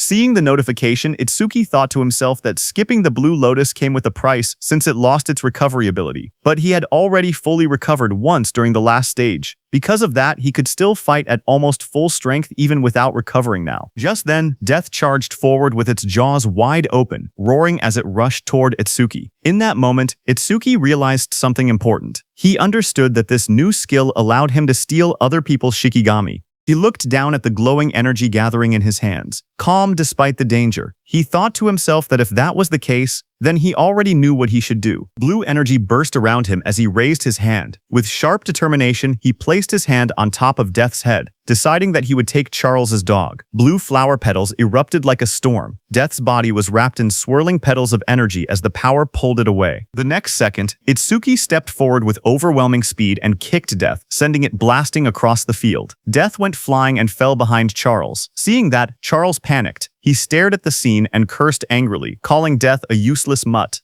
He shouted in frustration, demanding to know what he had fed it all that experience for. Charles tightened his grip on the injured Choha and shouted in rage. He warned that if Itsuki resisted any further, he would snap her neck. Choha, battered and barely conscious, forced her eyes open. With a trembling voice, she told Itsuki not to worry about her. Across from them, Itsuki slowly raised both his hands in surrender. He called out, telling Charles not to touch her. Seeing that, Charles smirked coldly. He said that if Itsuki had been obedient from the beginning, Choha wouldn't have had to suffer like this. Itsuki glared at Charles and asked why he was being targeted, saying he didn't remember doing anything to earn such a grudge. Hearing that, Charles sneered, accusing him of still trying to probe for information. He then explained that it didn't matter because Itsuki would meet him soon anyway. He told Itsuki that Kinoshita Reiji was furious that Itsuki had entered a North District 4 stage without permission. He introduced himself, saying he was Charles the Hound, sent under Reiji's orders to capture him. Hearing that name again, Itsuki muttered that he needed to meet Kinoshita directly and talk things out. Charles grinned and said that Itsuki would meet him soon, but only in a battered body. He then announced that Death would bite off his legs next and warned that if Itsuki wanted Choha to stay alive, he was forbidden from using that strange ice again. Charles pointed at Itsuki and gave the command, telling Death to bite off both of Itsuki's legs. Hearing that, Itsuki narrowed his eyes. Instead of fear, a cold determination filled them. He told Death to prove it was worthy of being his Shikigami. In the next instant, Death turned and lunged. Not at Itsuki but at Charles, sinking its teeth into its former master. Taking advantage of the moment, Itsuki moved at lightning speed, appearing behind Choha. Blue sparks burst around him as he caught her gently in his arms, pulling her away from danger. Charles screamed as he stared in shock. Sweat ran down his face as he shouted, asking why Death was attacking him, its own master. Shikigami Death stood beside Itsuki with glowing red eyes. Death growled quietly as Itsuki praised it, telling it that it did well. Itsuki then held the injured Choha in his arms. Blue energy surrounded him as he spoke coldly. He said he would return the pain Choha suffered 10 times. No, 100 times over. He warned that Charles would regret laying hands on them, crying and wailing. Hearing that, Charles fell back terrified. He begged for a chance to speak, claiming he had only followed Reiji's orders. His voice shook as he suggested they team up instead. He said he would lure out Reiji for him. Itsuki's eyes glowed red. He looked down at him and said that it was a good proposal. Seeing this, Charles's expression changed. A sharp grin spread across his face as he muttered that he had found an opening. He threw a blade toward Itsuki and shouted for him to die.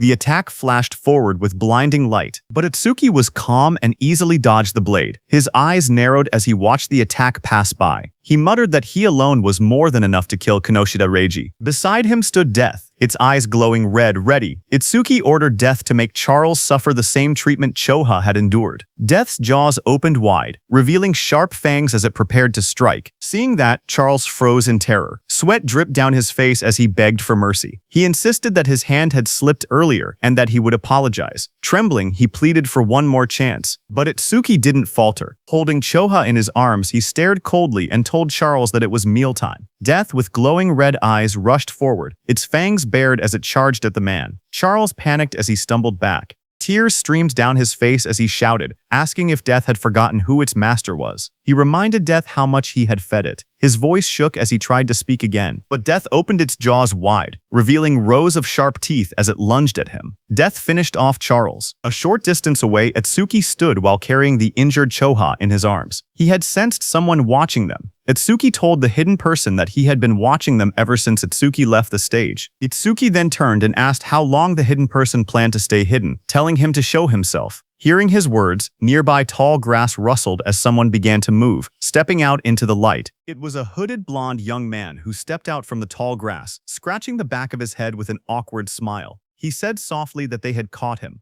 Itsuki held the injured Choha in his arms as a dark aura spread behind him. His eyes glowed as he asked the blonde man if he was working with Charles from earlier. Startled, the blonde man waved his hands frantically and shouted that he wasn't an enemy. He begged them to listen. Itsuki glanced at him coldly and said fine. He didn't have time to deal with him. Behind them, Death continued eating Charles it had taken down. Itsuki ordered Death to follow him after finishing the meal. The blonde man watched in shock. Even a savage beast like Death obeyed Itsuki without hesitation. He thought that someone like Itsuki might actually be able to help him. He quickly approached and introduced himself as Iberia, asking for Itsuki's name. Excited, he said the fight earlier was amazing, even though there were some terrifying moments. He added that Itsuki must be the mysterious man who defeated Oga Takeru. Itsuki answered calmly. His name was Tenma Itsuki, while continuing to hold the unconscious Choha in his arms. Iberia nervously followed beside Itsuki. He smiled awkwardly and asked if Itsuki could lend him a hand. He said he would pay him, or he could give him karma stones, or even a weapon. Itsuki stayed silent, walking forward with the injured Choha. Iberia watched him leave, sweat forming on his face. He wondered why Itsuki wasn't responding. His father had once told him that anyone would happily help if given enough compensation. Now he questioned if that had been a lie. A memory surfaced, his father hammering steel in front of a blazing forge. His father explained that compensation required creativity, just like how a cup of water was more valuable than treasure in the desert. His father said that for someone seeking revenge, one must offer a blade. For someone injured, offer medicine. He said that was enough compensation for them. Back in the present, understanding flashed across Iberia's face. He clenched his fist with excitement and said he finally understood. Iberia called out from behind, reminding Itsuki that he had come on foot. He said that with an injured person, it was impossible to move quickly, and that the nearest hospital was dozens of kilometers away. He warned that if Itsuki walked that slowly, the woman he was carrying would die. Iberia then reached into his bag and held up a glowing scroll. He said that he happened to have healing items. But even hearing that, Itsuki continued walking. Iberia shouted in a hurry that he could save her. Hearing this, Itsuki stopped and turned his head, asking if that was really true. Iberia explained that he couldn't fully heal her right away, but he could save her life. The two of them knelt beside the injured Choha. Itsuki asked if the healing could be done through her clothes. Iberia replied that the bandage he was using wasn't ordinary. He wrapped the glowing bandage around her, explaining that it was a rare karma tool made from bandages worn by the Shadow tribe and bark taken from the Kodama tribe. Itsuki looked at Iberia and repeated the unfamiliar term, asking what a karma tool was. Iberia studied him and said that, at his level, he must have just become an awakened. He explained that it was no surprise Itsuki didn't know. Iberia explained that modern weapons didn't work on disaster beasts. Guns were useless against them, so firearms couldn't be used in real combat.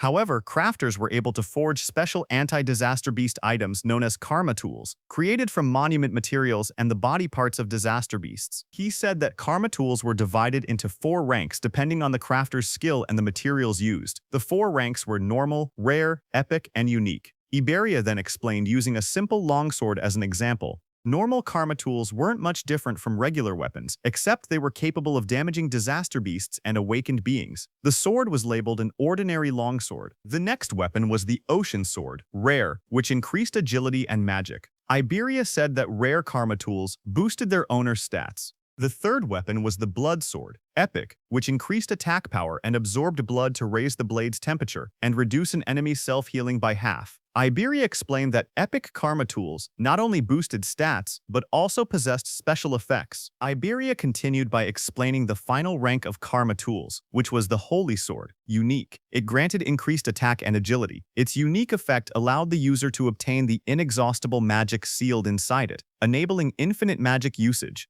Iberia said that the ultimate goal for every crafter was to create a unique karma tool, weapons with massive stat boosts, and powerful one-of-a-kind effects. Iberia went on to explain that crafters themselves didn't have much combat power, and there were very few of them. But because they could forge karma tools, all awakened people respected them. Hearing that, Itsuki asked Iberia if his father was a crafter. Iberia smiled and replied that his father wasn't just any crafter. He explained that countless crafters couldn't create a unique karma tool even once in their entire lives. Across the 5 continents, there were only 10 crafters who had achieved that level. Then he proudly added that 3 of those 10 unique tools were made by his father. That was why everyone called his father the Crafter King of the Northern Continent. Saying that, Iberia grinned proudly. Finally, he turned and saw that Itsuki wasn't even looking at him. He got angry and shouted, asking Itsuki if he was even listening. He complained loudly that he was explaining everything kindly while Itsuki was being rude. He shouted at him not to ignore him, but Itsuki didn't respond. Instead, he quietly examined the crossbow in his hands and said that it was the same crossbow Charles had been using. Iberia was shocked, seeing that even after hearing about his father, Itsuki didn't look surprised at all. He muttered that any normal awakened person would have already been flattering him. Meanwhile, Itsuki kept studying the weapon and thought that having it would let him reduce how often he needed to use the clear orb and also lower the risk of exposing his abilities. Iberia looked at it and told Itsuki that this weapon was a rare karma tool. Hearing that, Itsuki commented that it was unfortunate there were no arrows left. Iberia explained that projectile karma tools didn't need normal arrows. Any ordinary ammunition could be assimilated into karma tool ammunition, so there was nothing to worry about. Just then, a screen appeared showing the name Hunter's Crossbow, rare, with an agility increase of +50. Then the crossbow vanished. Itsuki looked surprised and asked why it disappeared. Iberia told him that this was another feature of karma tools. Once a karma tool linked with its owner, it would be stored away and reappear whenever the owner wished to use it. Hearing that, Itsuki said it was convenient. He thanked Iberia for the treatment and told him to let him know if he ever needed help. He added that once he finished his own business, he needed to go find Kinoshita Reiji. Hearing that name, Iberia reacted and said he thought he had misheard earlier. He said Itsuki must be incredibly bold to go against someone like Kinoshita Reiji in North District 4. Hearing his words, Itsuki looked at him calmly and asked if he was also going to tell him to give up. Iberia told Itsuki that if his target was Kinoshita Reiji, then they were after the same person. Itsuki asked calmly if Iberia had angered Reiji as well. Iberia said it wasn't exactly like that, and explained that he wanted the two of them to team up for the Salvation League National Tournament preliminaries, happening the day after tomorrow. Hearing about the preliminaries, Itsuki remembered Shoha mentioning that only the top 10 would advance to the main tournament, and he had been grinding stages non-stop these past few days to prepare. Itsuki asked Iberia what the tournament preliminaries had to do with Kinoshita Reiji. Iberia explained that the preliminaries were divided by continents, and for the northern continent, the venue was located in North District 4. He explained that as the son of the North District 4 administrator, Reiji was determined to compete in the main tournament. His older brother was also a savior, so failing to reach the top 10 would disgrace the Kinoshita family name. Hearing that, Itsuki then understood why Reiji monopolized all stages in North District 4 to level up quickly. He looked at Iberia and asked why someone like him would want to team up with him, especially since he had been receiving help from him this whole time. Iberia raised his voice confidently, saying it was because Itsuki was strong. He believed that if they teamed up, they would definitely pass the preliminaries. Itsuki then asked why Iberia was so fixated on this year, pointing out that he was younger and had plenty of opportunities ahead. Hearing Itsuki ask that, Iberia looked tense as he clenched his fist. Then he answered softly that there was a reason. He recalled his childhood. Since he was young, he had watched his father create karma tools right in front of him. His eyes had always sparkled as he watched. Every completed karma tool looked perfect, like a piece of art. His admiration for his father kept growing. He remembered his dream. He had always wanted to become an awakened one someday. He imagined himself fighting disaster beasts using the karma tools his father made. In that memory, a month ago, he finally awakened. Excited, he begged his father for a karma tool.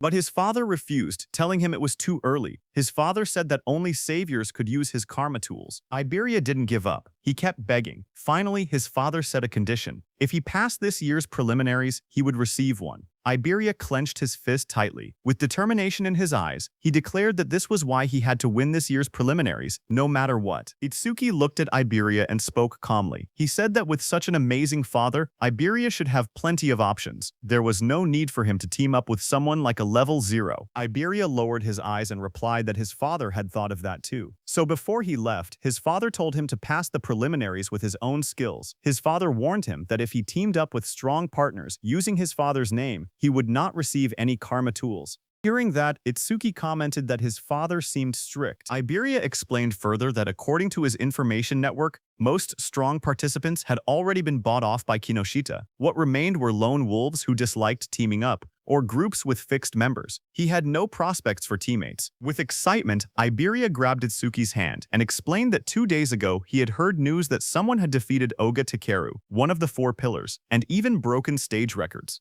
Because of this, he dug for information continuously and eventually found his way here. Itsuki first freed his hand and then agreed to team up. He said the team was no problem, but first he wanted to take Choha to the hospital. With excitement, Iberia declared that he would come along. From now on, they were a duo. Iberia then said they needed a duo name. He brought up possibilities, combining Tenma Itsuki and Iberia. He suggested Ibiten, but rejected it because it sounded like a store name. He tried Ibulaitsu, then Tenmaria, then Tenibei, changing ideas one after another. Nearby, Itsuki carried the unconscious Choha in his arms. He looked tired and thought to himself that he was in trouble because Iberia talked even more than Rikuru. Suddenly, Itsuki thought about Rikuru and Saya. He wondered how they were doing and whether they were participating in the preliminaries now that both had awakened. Just then, Iberia suddenly brightened with an idea. He said that since both of their names contained the letter I, they could call their duo Double I. Far away, as Itsuki thought of Rikuru, Rikuru suddenly sneezed while training. Saya looked at him and asked if he had caught a cold. Rikuru scratched his head and said maybe someone was talking about him, maybe Itsuki. Saya lowered her gaze and quietly asked how long it had been since the attack incident. She said she never expected them to be apart for so long, and wondered if Itsuki was doing well. Rikeru looked at her strangely. He said that if she was that worried, she should have gone to see Itsuki after the disaster beasts were defeated. Saya blushed deeply and bowed her head in embarrassment. A moment later, she thrust her hands forward and released a burst of water, sending Rikeru flying back as he shouted in surprise. Rikeru shouted that attacking suddenly was unfair, but Saya quickly replied that fair or not, it was sparring practice, and he was the one who left an opening. Just then, their teacher appeared behind them. Both students straightened up in shock. Rikuru called out, "Sensei," while the teacher scolded them, reminding them that the national tournament preliminaries would start the day after tomorrow. He asked if this was really the time to fool around. Saya's eyes lit up. She said she was excited to finally fight other awakened people, because sparring only with Rikuru had become boring.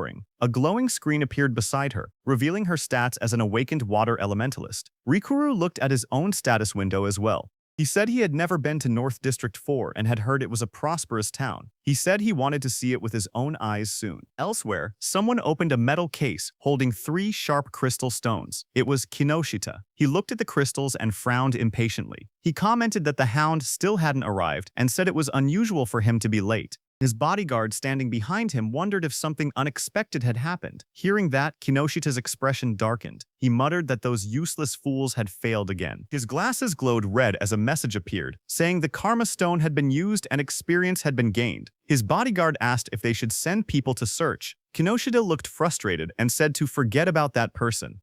The national tournament preliminaries were the top priority now. He muttered that if he failed, his father would lock him in the confinement room again. Then he asked about the matter he had assigned his bodyguard. His bodyguard reported the results. Out of the 3,113 participants in the northern continent, he had persuaded 87 to cooperate. All of them were level 5 or above, just as ordered. Hearing that, Kinoshita smiled and said his subordinate had done well, and that he was the only one he could rely on. He then took another glowing stone. His bodyguard told him that it was the last Karma Stone. Light surrounded Kinoshita as he broke it. The experience was absorbed, and his level went up. Power surged around Kinoshita as lightning burst from his body. He said it was enough, and that he would use this strength to crush the commoners. A status screen appeared, showing Kinoshita Reiji, level 12, job, Lightning Elementalist, gift grade 2, attack 135, defense 130, agility 168, magic 170, total points 603. A bright blue teleportation column formed outside the hospital as Itsuki stood calmly in the center of it. He lowered his head and spoke softly, saying he was sorry to his teacher. He explained that he had let Choha end up in such a condition. His teacher came out of the teleportation portal and asked what he wanted to do. He said he could dispose of Kinoshita if Itsuki wished. Itsuki looked up and answered firmly, telling his teacher to leave Kinoshita to him. His teacher agreed. He told Itsuki to explain the details of what happened later. Nearby, Iberia watched in amazement. He realized that the Northern Continent Commander-in-Chief had been Itsuki's teacher. Iberia understood why Itsuki wasn't surprised, even after hearing who Iberia's father was. Iberia thought that Izumi Nento was truly a mysterious person. He even wondered if he should ask for his autograph later. Then, in the hospital room, Itsuki calmly explained what had happened and told his teacher that that was why he chose to participate in the Salvation League National Tournament preliminaries. His teacher said he understood and turned toward Choha, asking how she was feeling. Choha smiled softly. She said Tamachu had treated her, so she had fully recovered. A glowing green butterfly floated near her hand. She added that Iberia's rare karma tool had also helped in her healing. Hearing that, Izumi Nento looked at Iberia in surprise. He said that since Iberia possessed the rare karma tool Kodama Bandage, crafted by Aiden, he must be Aiden's son. Iberia was surprised to hear that. Realization hit him as he thought to himself that Izumi Nento knew about karma tools and even recognized his father. He reminded himself that he needed to show the dignity of the Crafter King's eldest son. He pointed proudly at himself and shouted with confidence that he was Aiden's father. Hearing that, everyone stared at him in silence. Then Itsuki told him that he had gotten it backwards. Hearing that, Iberia lowered his head, hiding his red face behind his hand. In a shaky voice, he apologized and admitted that Aiden was his father. Commander Nento cleared his throat and tried to shift the atmosphere. He said he was grateful that Iberia had saved his daughter. He added that once the preliminaries ended, he wanted to visit Aiden together with Tenma. He then reminded Itsuki and Iberia that they had to prepare for the tournament and told them to head out. He promised that he and Choha would come to watch tomorrow. Iberia raised his fist excitedly and agreed. He told Commander Nento that he could relax because they would definitely pass the preliminaries. Beside him, Itsuki stood quietly and nodded. After they left, Choha commented that her father had really taken a liking to Tenma because she remembered how, when he used to meet with Jin, he would always bring her along to meetings. Hearing that, Commander Nento told her that because of childhood trauma, whenever Itsuki faced disaster beasts, powerful self-destructive impulses would awaken inside him. But Itsuki's self-destructive impulses weakened only when someone he wanted to protect was nearby. He explained to Choha that this was the reason he placed Choha by Itsuki's side. Hearing that, Choha realized that her father wanted her to become Itsuki's friend, become his weakness, and become the person he wanted to protect. Choha repeated the thought quietly, wondering if she was truly the one Tenma wanted to protect. While she was lost in her thoughts, the commander then stood up and revealed to Chohei that the disaster beast attack at Itsuki's school had been planned, not a coincidence. Hearing that, Chohei reacted with surprise. Commander Nento added that more traitors were joining the disaster beasts, and that similar attacks on commanders-in-chief had happened across other continents as well. The commander turned toward a large window, his silhouette dark against the night. He said that for now humanity's future was pitch black. Then he added softly that Itsuki would surely be the one to illuminate it. His voice rang out that Itsuki would become a light of hope. Then, at the national tournament preliminary venue in North District 4, the massive circular arena sat in the middle of the wasteland. Inside, a crowd gathered. Itsuki looked around and remarked that there were more people than expected. Iberia explained that once news spread that Commander Nento would be watching, many who originally refused suddenly decided to participate. The number of contestants rose from about 3,000 to nearly 5,000. On the side, Reiji glared in frustration. He muttered that Izumi Nento had increased the number of unpredictable variables far more than expected. His subordinate tried to calm him, saying the newcomers were just last-minute riffraff who didn't have time to form teams, so Reiji's side still held the numerical advantage.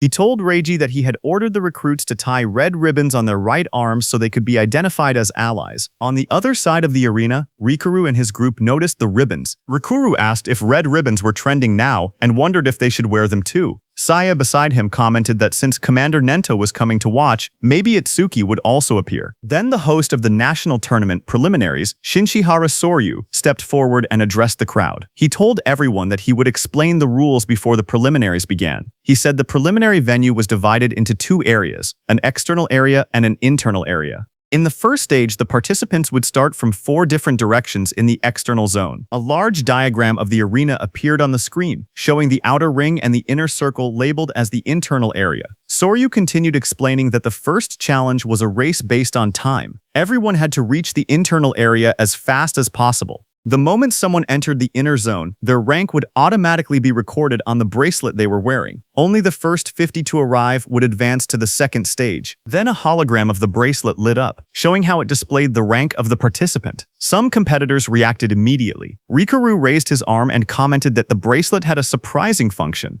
Hearing that, Saya beside him thought that eliminating thousands of people in just the first stage was extremely harsh. Next, Soryu explained that each person was allowed to carry up to 2 karma tools. Participants were also free to team up with anyone they wanted and use any method necessary. Results were all that mattered. As the rules were being announced, Iberia nudged Itsuki and pointed ahead excitedly, asking Itsuki to look. He was pointing at the Reiji team in front of him. As the host announced that the first stage would end with rankings and an explanation of the second stage, Iberia pointed at Kinoshita Reiji standing in the middle of a group and told Itsuki that he was Kinoshita. Meanwhile, Kinoshita ordered the people he had recruited to obstruct anyone running ahead of him. Watching from the side, Iberia guessed that the people standing near Kinoshita were the ones he had bought off. He suggested that they should rush into the internal area as soon as possible. His plan was to launch a surprise attack once Kinoshita lowered his guard after entering the interior. But before he could continue explaining, Iberia suddenly froze with a shocked expression. He saw Itsuki walking toward Kinoshita. Shocked, Iberia asked if he had even been listening. One of Kinoshita's men noticed Itsuki approaching. He asked who Itsuki was. Another man warned everyone to be careful because Itsuki didn't have a red ribbon. Just then, from high above, the host raised his voice and declared that the first stage was beginning. The host looked at the students and commented that more and more young people wanted to join the Salvation League, which he found reassuring. But suddenly, a voice told him that having numbers without quality was meaningless. It was a black-haired man. He said that in their time, there had been many participants above level 15. This black-haired man was also an instructor. A blue screen appeared, showing Heitan Akira's information, but most of it was hidden. Instructor Soryu corrected him, saying that only 2 participants had reached that level in Heitan's year. That year, Heitan Akira was at level 18 and along with him was Taewajin at level 21. Remembering the past, Instructor Heitan commented that things were boring now without rookies like Taewa. He said he hoped someone similar existed in the current group, but Instructor Soryu shook his head and replied that geniuses like that did not appear easily. Instructor Heitan stepped forward and asked Commander Nento about a rumor. He said he had heard that a student from the northern continent had defeated a level 8 skeleton soldier right after awakening, and later became Commander Nento's pupil. Instructor Soryu widened his eyes and asked if it was true, calling it ridiculous for someone to defeat level 8 monsters immediately after awakening. Commander Nento, covered in dark flames, answered calmly, saying that the rumor was true. Hearing this, Instructor Heitan asked if that person was in the group they were watching. Instructor Soryu thought that since this was Izumi's second recognized pupil after Taewajin, it meant the student must possess exceptional talent. Examiner Soryu looked at the participants list and wondered who the mysterious participant could be. The tablet displayed the first candidate. It showed Harino Rikaru, a level 10 metal elementalist. Examiner Soryu noted that Rikaru's gift was only an ordinary grade 2, and decided it couldn't be him. Another profile appeared. Kisaragi Saya, a level 11 water elementalist with a grade 1 gift. She specialized in support type abilities, so he assumed she wasn't the one either. The next image revealed Hanyu Kana, a wood elementalist at an unusually high level 16. Seeing this, he guessed she must be the hidden talent, but when he looked at Commander Nento, he didn't say anything. Seeing that, Instructor Soryu realized that his guesses seemed incorrect, even though Hanyu had the highest level among all participants. Just then, Instructor Heitan pointed out that among this year's participants, there was even someone at level 0. But Instructor Sorya didn't think much of it, and remarked that there was always one person every year who joined the tournament, out of curiosity, only to get beaten badly and withdraw soon after. On the other hand, Kinoshita's group burst into laughter as Kinoshita pointed toward Itsuki, shouting in disbelief that a level 0 had really joined the competition. His team laughed loudly, mocking Itsuki and asking if he had gotten lost. Hearing them, Itsuki stepped forward silently and raised his hand, showing the mechanical glove of Charles on his hand. Kinoshita froze when he saw the glove. He stuttered, recognizing it as something belonging to Charles. Fear spread across his face as he demanded to know who Itsuki was. Itsuki stared directly at Kinoshita and asked if Kinoshita was the one who had been looking for him this whole time. Hearing that, Kinoshita grew furious. He refused to believe it. He shouted that there was no way a level 0 could have defeated Oga.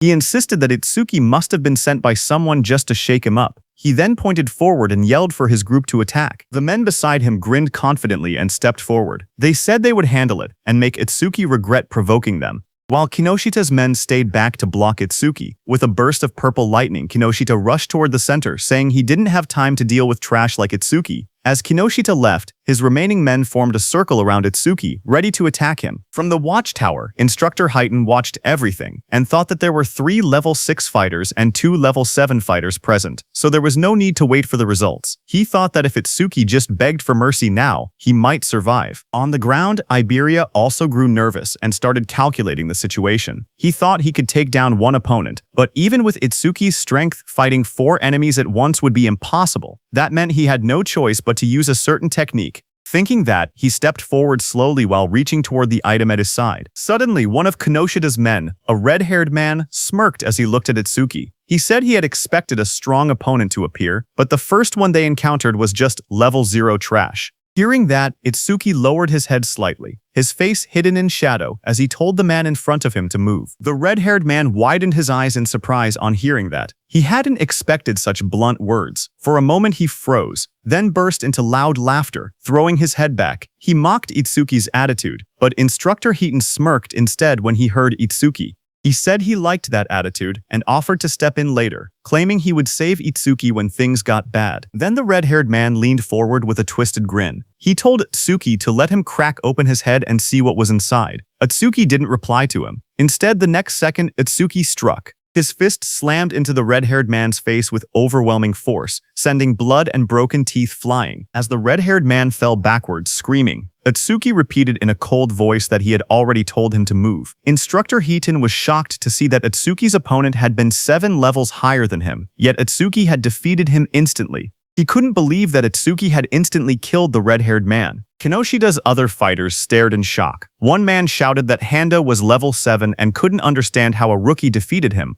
Another tried to calm him, saying the rookie must have caught Handa off guard. Flames swirled violently in the hands of that fighter as he growled that he would burn the rookie to a crisp. A system window appeared beside him, showing that he was using the B-rank skill flamethrower at full output. A massive wave of fire shot out. Iberia, watching, gasped, saying the attack was so fast he couldn't even use his karma tool in time. The flames roared across the arena. One of Kinoshita's fighters commented that the attack was overkill for a level 0, but the fighter who threw the fire said deaths in the preliminaries were common. He added that if the rookie wanted to resent someone, he should resent himself for acting cocky at level 0. But another fighter suddenly pointed forward, shouting that something wasn't right. As the flames cleared, everyone looked toward the center of the blast. Itsuki had created a huge black ice wall. Flames danced around it. One fighter stared at the scene and yelled, asking what this was.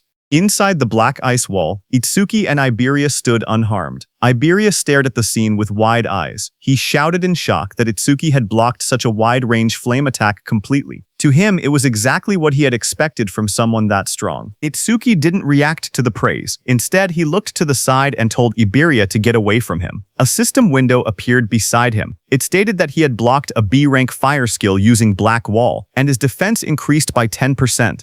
Another window listed his updated stats: Attack 3110, Agility 3110, Defense 341, Magic 3110. His total rose from 12040 to 12,071. Seeing that, Itsuki noted that his defense had increased by 31. He thought to himself that he needed to confirm whether Black Wall's passive effect would activate again if he blocked the same skill more than once. From a distance, one of Kinoshita's fighters pointed at Itsuki in disbelief. He asked how Itsuki was still unscathed and wondered if that strange ice-like shield was really his ability. He looked around in confusion, saying there wasn't even a water elementalist present, so how could Itsuki use ice skills? Itsuki then stepped forward and raised a finger. His voice was steady as he told the fire user to use that technique one more time, saying that this time he wouldn't block it. Hearing this, the fire user glared angrily at him as flames rose around his hands.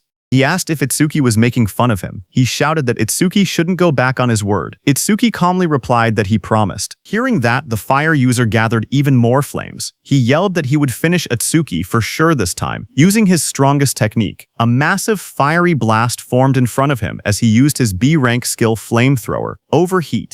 Seeing the fireball coming, Itsuki just stood there, unfazed in front of the swirling firestorm. He noted that the power was stronger than before, but it was still just a fire attribute skill. A wave of flames roared forward, engulfing Itsuki and the whole area around him. Seeing that, the fire user pushed both hands out desperately. Another fighter behind him looked shocked and said he was taking things too seriously. But the fire user muttered that the attack's power probably rivaled level 8. Sweat dripped down his face as he felt his magic drain instantly. He thought to himself that this was his ultimate technique. It felt wasteful to use against a level 0, but he declared that the farce would end now. But the next second, the fire user fell back in shock, his eyes wide and sweat dripping down his face. He stared at Itsuki standing calmly before him and shouted that it was impossible. Across from him, Itsuki examined the black ice covering his arm. He muttered to himself, realizing something.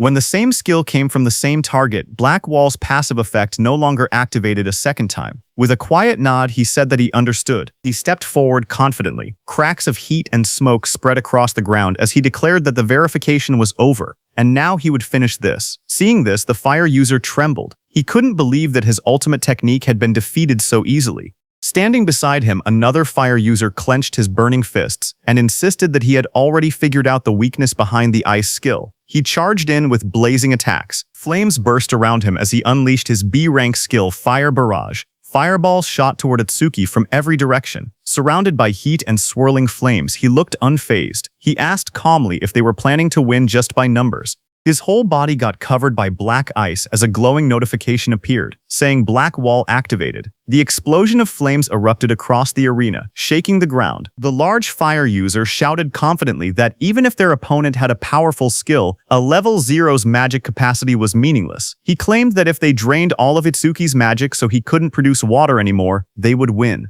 As the flames roared, suddenly someone grabbed that large fire user's hand. The fire user's eyes widened in shock as he asked what was happening. He was shocked to see that Itsuki closed the distance between them instantly. Itsuki now chose to fight hand-to-hand because he realized that even after being hit by so many fireballs, the passive effect of the Black Ice Wall skill had only activated once. That large fire user rushed forward, shouting that if speed was Itsuki's strength, then power was his. But Itsuki stared at him calmly and asked if he was truly putting his full strength into this. Itsuki told the fire user that he looked strained, so he would make it easier for him. Saying that, he pulled the fire user near, and before the fire user could do anything, Itsuki stepped in and kicked him in the face. The blow landed so hard that the fire user's face twisted. He staggered, unable to get up. Itsuki looked down at him calmly. He analyzed the system message, noting that his defense increased by 31, not 34, which meant the calculation was based on his original defense before enhancement.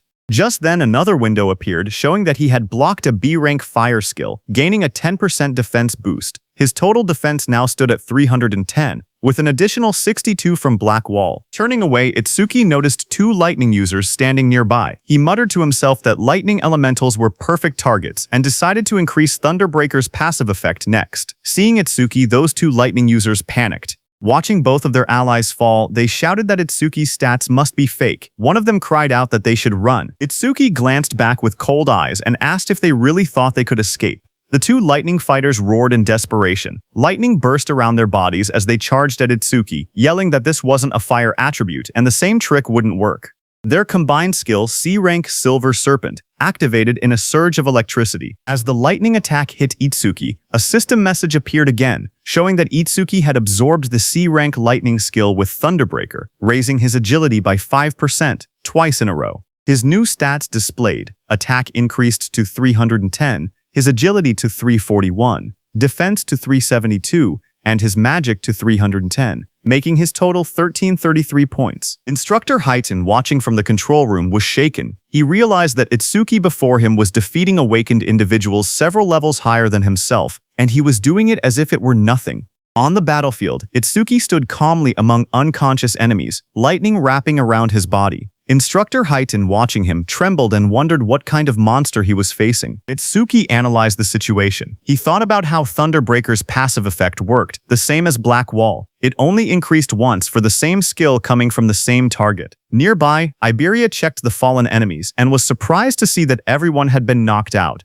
He admitted that he expected a difficult battle, but never imagined Itsuki would be this strong. Just then, one of the fire users who was badly injured asked from behind what ability Itsuki was using. His voice shook as he shouted, insisting that Itsuki wasn't level 0 at all. Hearing the fire user ask who they were, Iberia stepped forward with a grin. Seeing that, Itsuki realized that Iberia was going to do something. Iberia looked back as his smile widened. He proudly declared that together they were double I, and that one day they would become the strongest duo on the northern continent. He told the fire user to remember them. But before he could finish his proud introduction, Itsuki cut him off and said they should stop talking and chase Kinoshita. Iberia flailed in frustration, shouting that what he was going to say next was the good part of his speech. From the side, the fire user whispered double I to himself in disbelief. He muttered that it sounded lame. On the other hand, Kinoshita, who was running at full speed surrounded by crackling purple energy, noticed the commotion. He assumed that the level 0 participant was probably being beaten badly by now, but then he hesitated. He remembered the crossbow he had seen on Itsuki earlier. It had definitely belonged to Charles. He told himself that he needed to investigate later because he knew that,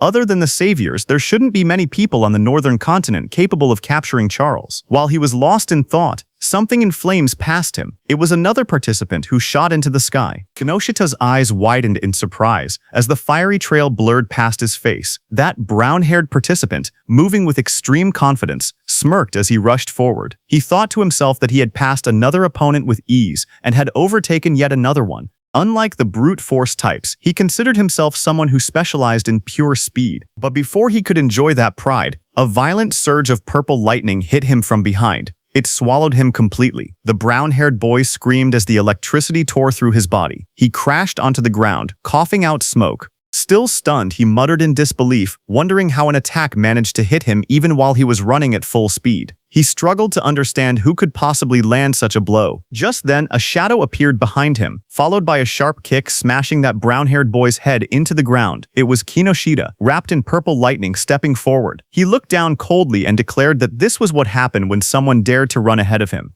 He then turned and shouted at the group he had hired, telling them to get it together. He reminded them that they needed to conserve stamina for the second stage and ordered them not to waste time on the trash in front of them. Commander Nento, seated in the control room, looked down at Kinoshita and asked Instructor Soryu if that arrogant boy was the son of the North District 4 Administrator, Kinoshita Genkyo.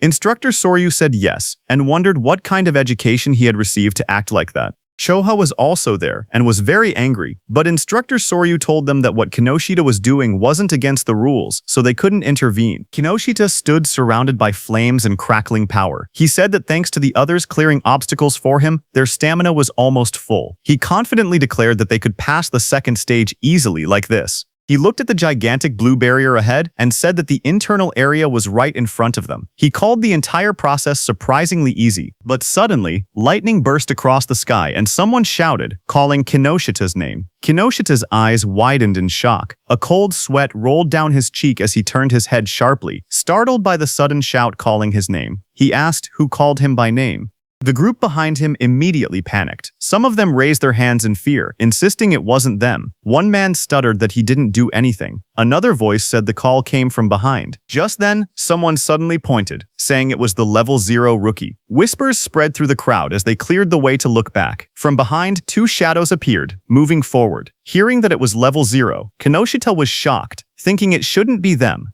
But as those two figures came forward, they turned out to be Itsuki and Iberia. Kinoshita recognized Itsuki instantly and shouted that it was that guy. Kinoshita froze. His eyes trembled as he realized that his men had been taken down. He gritted his teeth, saying there had been too many enemies for just a level 0 and level 7 to handle. But then his expression twisted. He convinced himself that Itsuki must have bought them off. Kinoshita leaned forward with a furious glare. His voice dropped into a snarl as he demanded to know how far a level 0 trash planned to follow him. Rain poured heavily as Itsuki and Iberia stood side by side. Itsuki told Kinoshita that he would stay here until the matter was settled. Standing beside him, Iberia admitted that he had made it this far only because of Itsuki. Every enemy they met had been taken down instantly, and without Itsuki he would have been defeated long ago. Ahead of them, Kinoshita turned and raised his hand. He said he was too busy to deal with them himself, but he would prepare some playmates to handle them. Then Kinoshita's eyes glowed red as he shouted for his men to take out Itsuki. Hearing that, his group of armed men stepped forward.